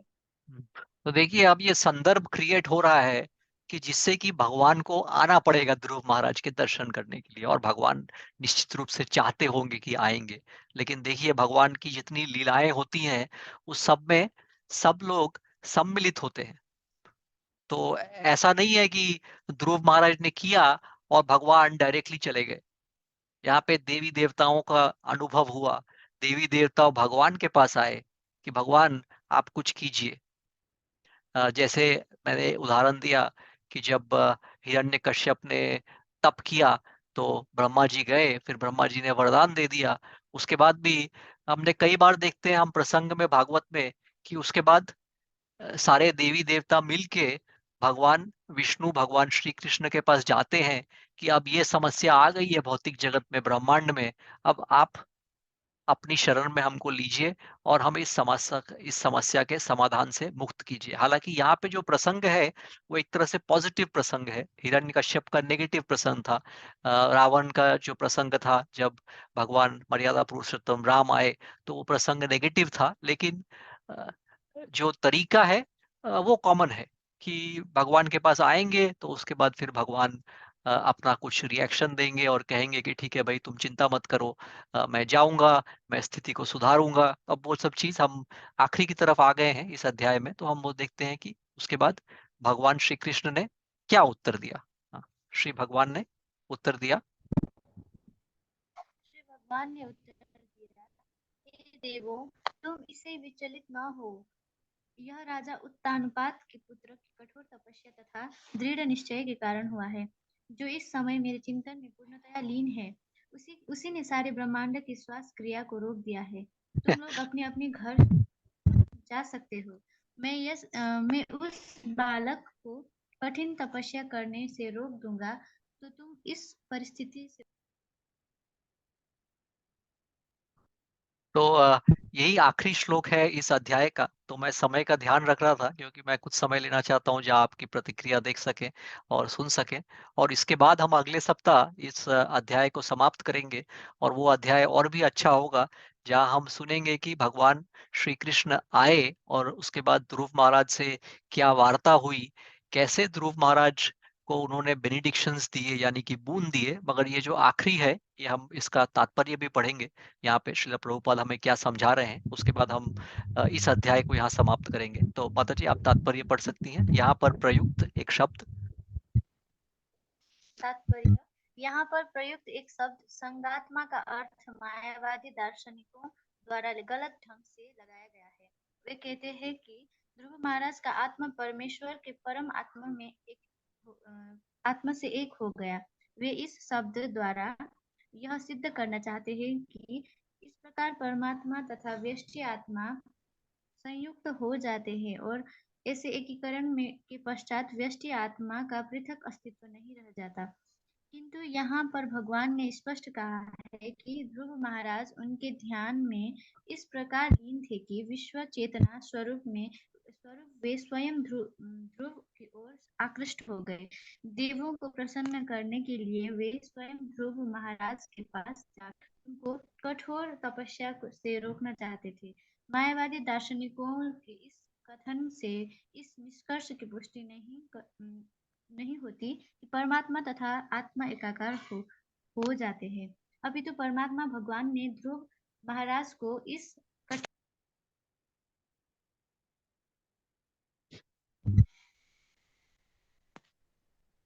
इस कठिन तपस्या से रोकना चाहा। भगवान को प्रसन्न कर लेने से सभी को प्रसन्न किया जा सकता है। उसी प्रकार जिस तरह की पौधे की जड़ को सींच कर टहनी, पत्ती इत्यादि को तुष्ट किया जाता है, यदि मनुष्य भगवान को अपनी ओर आकृष्ट कर सके तो स्वाभाविक है कि सारा संसार आकर्षित हो सकता है, क्योंकि कृष्ण ही सारे ब्रह्मांड के कारण स्वरूप है। ये सभी देवता श्वासरोध से पूरी तरह मिट जाने के भय से आशंकित थे, किंतु भगवान ने विश्वास दिलाया कि ध्रुव महाराज भगवान के परम भक्त हैं। वे ब्रह्मांड का संहार करने नहीं जा रहे। भक्त कभी भी अन्य जीवात्माओं से द्वेष नहीं करता। इस प्रकार श्रीमद् भागवत के चतुर्थ स्कंद के अंतर्गत ध्रुव महाराज का गृह त्याग और वन गमन नामक 8वें अध्याय के वेदांत तात्पर्य पूर्ण हुए। हरि बोल। हरे कृष्ण। जय श्रीला प्रभुपाद। तो देखिए आखिरी तात्पर्य में श्रीला प्रभुपाद समझा रहे हैं कि जो निर्विशेषवादी है या जो मायावादी है, जो ये बोलते हैं कि भगवान का निराकार रूप है, या फिर कुछ फिलॉसफीज में हम देखते हैं कि जहाँ पे आत्मा और परमात्मा एक हो जाते हैं, तो वो ये समझा रहे हैं कि ऐसा नहीं है। ये जो जो भी कुछ हुआ, जहाँ पे बाकी देवताओं देवी देवताओं को श्वास लेने में दिक्कत हो रही थी, ये वो इससे ये प्रूव नहीं होता कि ध्रुव महाराज की आत्मा भगवान श्री कृष्ण की परमात्मा से मिल गई। नहीं, क्योंकि यहाँ तो ये साफ शब्दों में हम आगे देखेंगे इसका प्रूफ, क्योंकि भगवान आएंगे अभी नीचे, ध्रुव महाराज से मिलेंगे। वो लोग दो व्यक्तियों की तरह से एक दूसरे से मिलेंगे, उनका आदान प्रदान होगा, शब्दों का आदान प्रदान होगा, और आप बहुत अच्छे से देख पाएंगे। मैं अभी थोड़ा सस्पेंस रखना चाहता हूँ कि क्या क्या हुआ अब ये चलचित्र में। अगला, जैसे हम आजकल के चलचित्र देखें तो सीक्वल बनता है। जैसे चलचित्र देखिए, मैं उदाहरण देता हूँ, बहुत अच्छा उदाहरण नहीं है, भौतिक उदाहरण है। वो क्रिश की पिक्चर आई तो क्रिश 1 बना, क्रिश 2 बना, क्रिश 3 बना, और भी बहुत सारी चलचित्रें आती हैं। तो अगला सीक्वल देखेंगे, वहां पे भगवान के दर्शन होंगे, भगवान से बातचीत होगी, ध्रुव महाराज कुछ कहेंगे, भगवान श्री कृष्ण कुछ कहेंगे। उसके बाद आगे क्या होगा वो हम अगले सप्ताह देखेंगे। तो मैं अभी ये स्क्रीन शेयरिंग यहाँ पे स्टॉप करता हूँ, और हम जल्दी से आप लोगों से बातचीत कर सकते हैं। आप में से कुछ लोगों ने हो सकता हो ये प्रसंग पहले पढ़ा हो, अगर नहीं पढ़ा है तो कैसा लगा, कुछ प्रश्न है तो आप प्रश्न पूछ सकते हैं, या जो भी मन में भाव है उसके बारे में आप बोल सकते हैं। तो उसके बाद और अगर इस अध्याय का प्रसंग नहीं है, आपका कोई जनरल सवाल है, तो वो भी आप पूछ सकते हैं।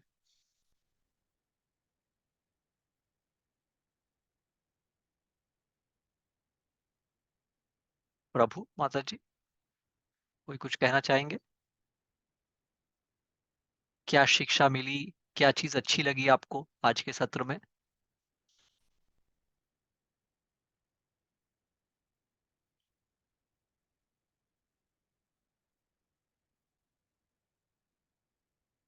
माता जी कह रही हैं कि अच्छा लगा, आज का सत्र बहुत अच्छा लगा। तो बहुत बहुत धन्यवाद माता जी। हम तो सिर्फ श्लोक पढ़ रहे हैं जो श्रीला प्रभुपाद लिख के गए हमारे लिए, और उसका कहीं कहीं हमने तात्पर्य पढ़ा। और किसी के कोई प्रश्न है या कोई कुछ कहना चाहता है?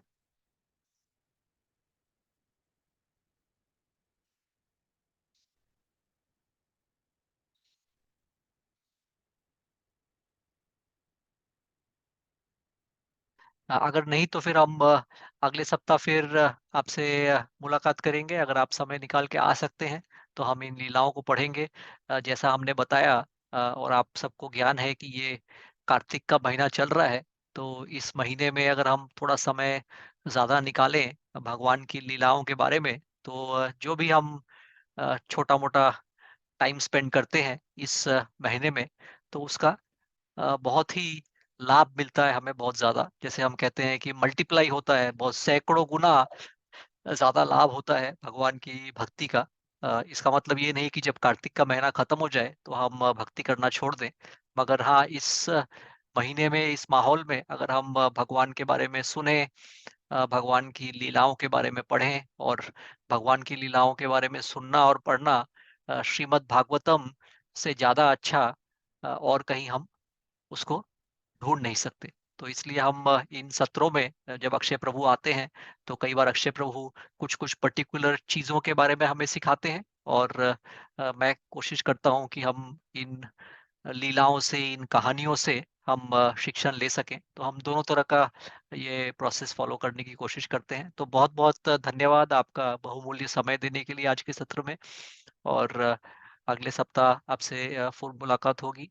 कुछ और प्रश्न रहें तो आप वो प्रश्न भी लेके आ सकते हैं। वाञ्छकल्पतरुभ्यश्च कृपासिन्धुभ्य एव च पतितानां पावनेभ्यो वैष्णवेभ्यो नमो नमः। तो आपकी आज्ञा चाहते हैं अभी। All glories to Srila Prabhupada, all glories to the assembled devotees. Hare Krishna. बहुत बहुत धन्यवाद। हरे कृष्ण, हरे कृष्ण।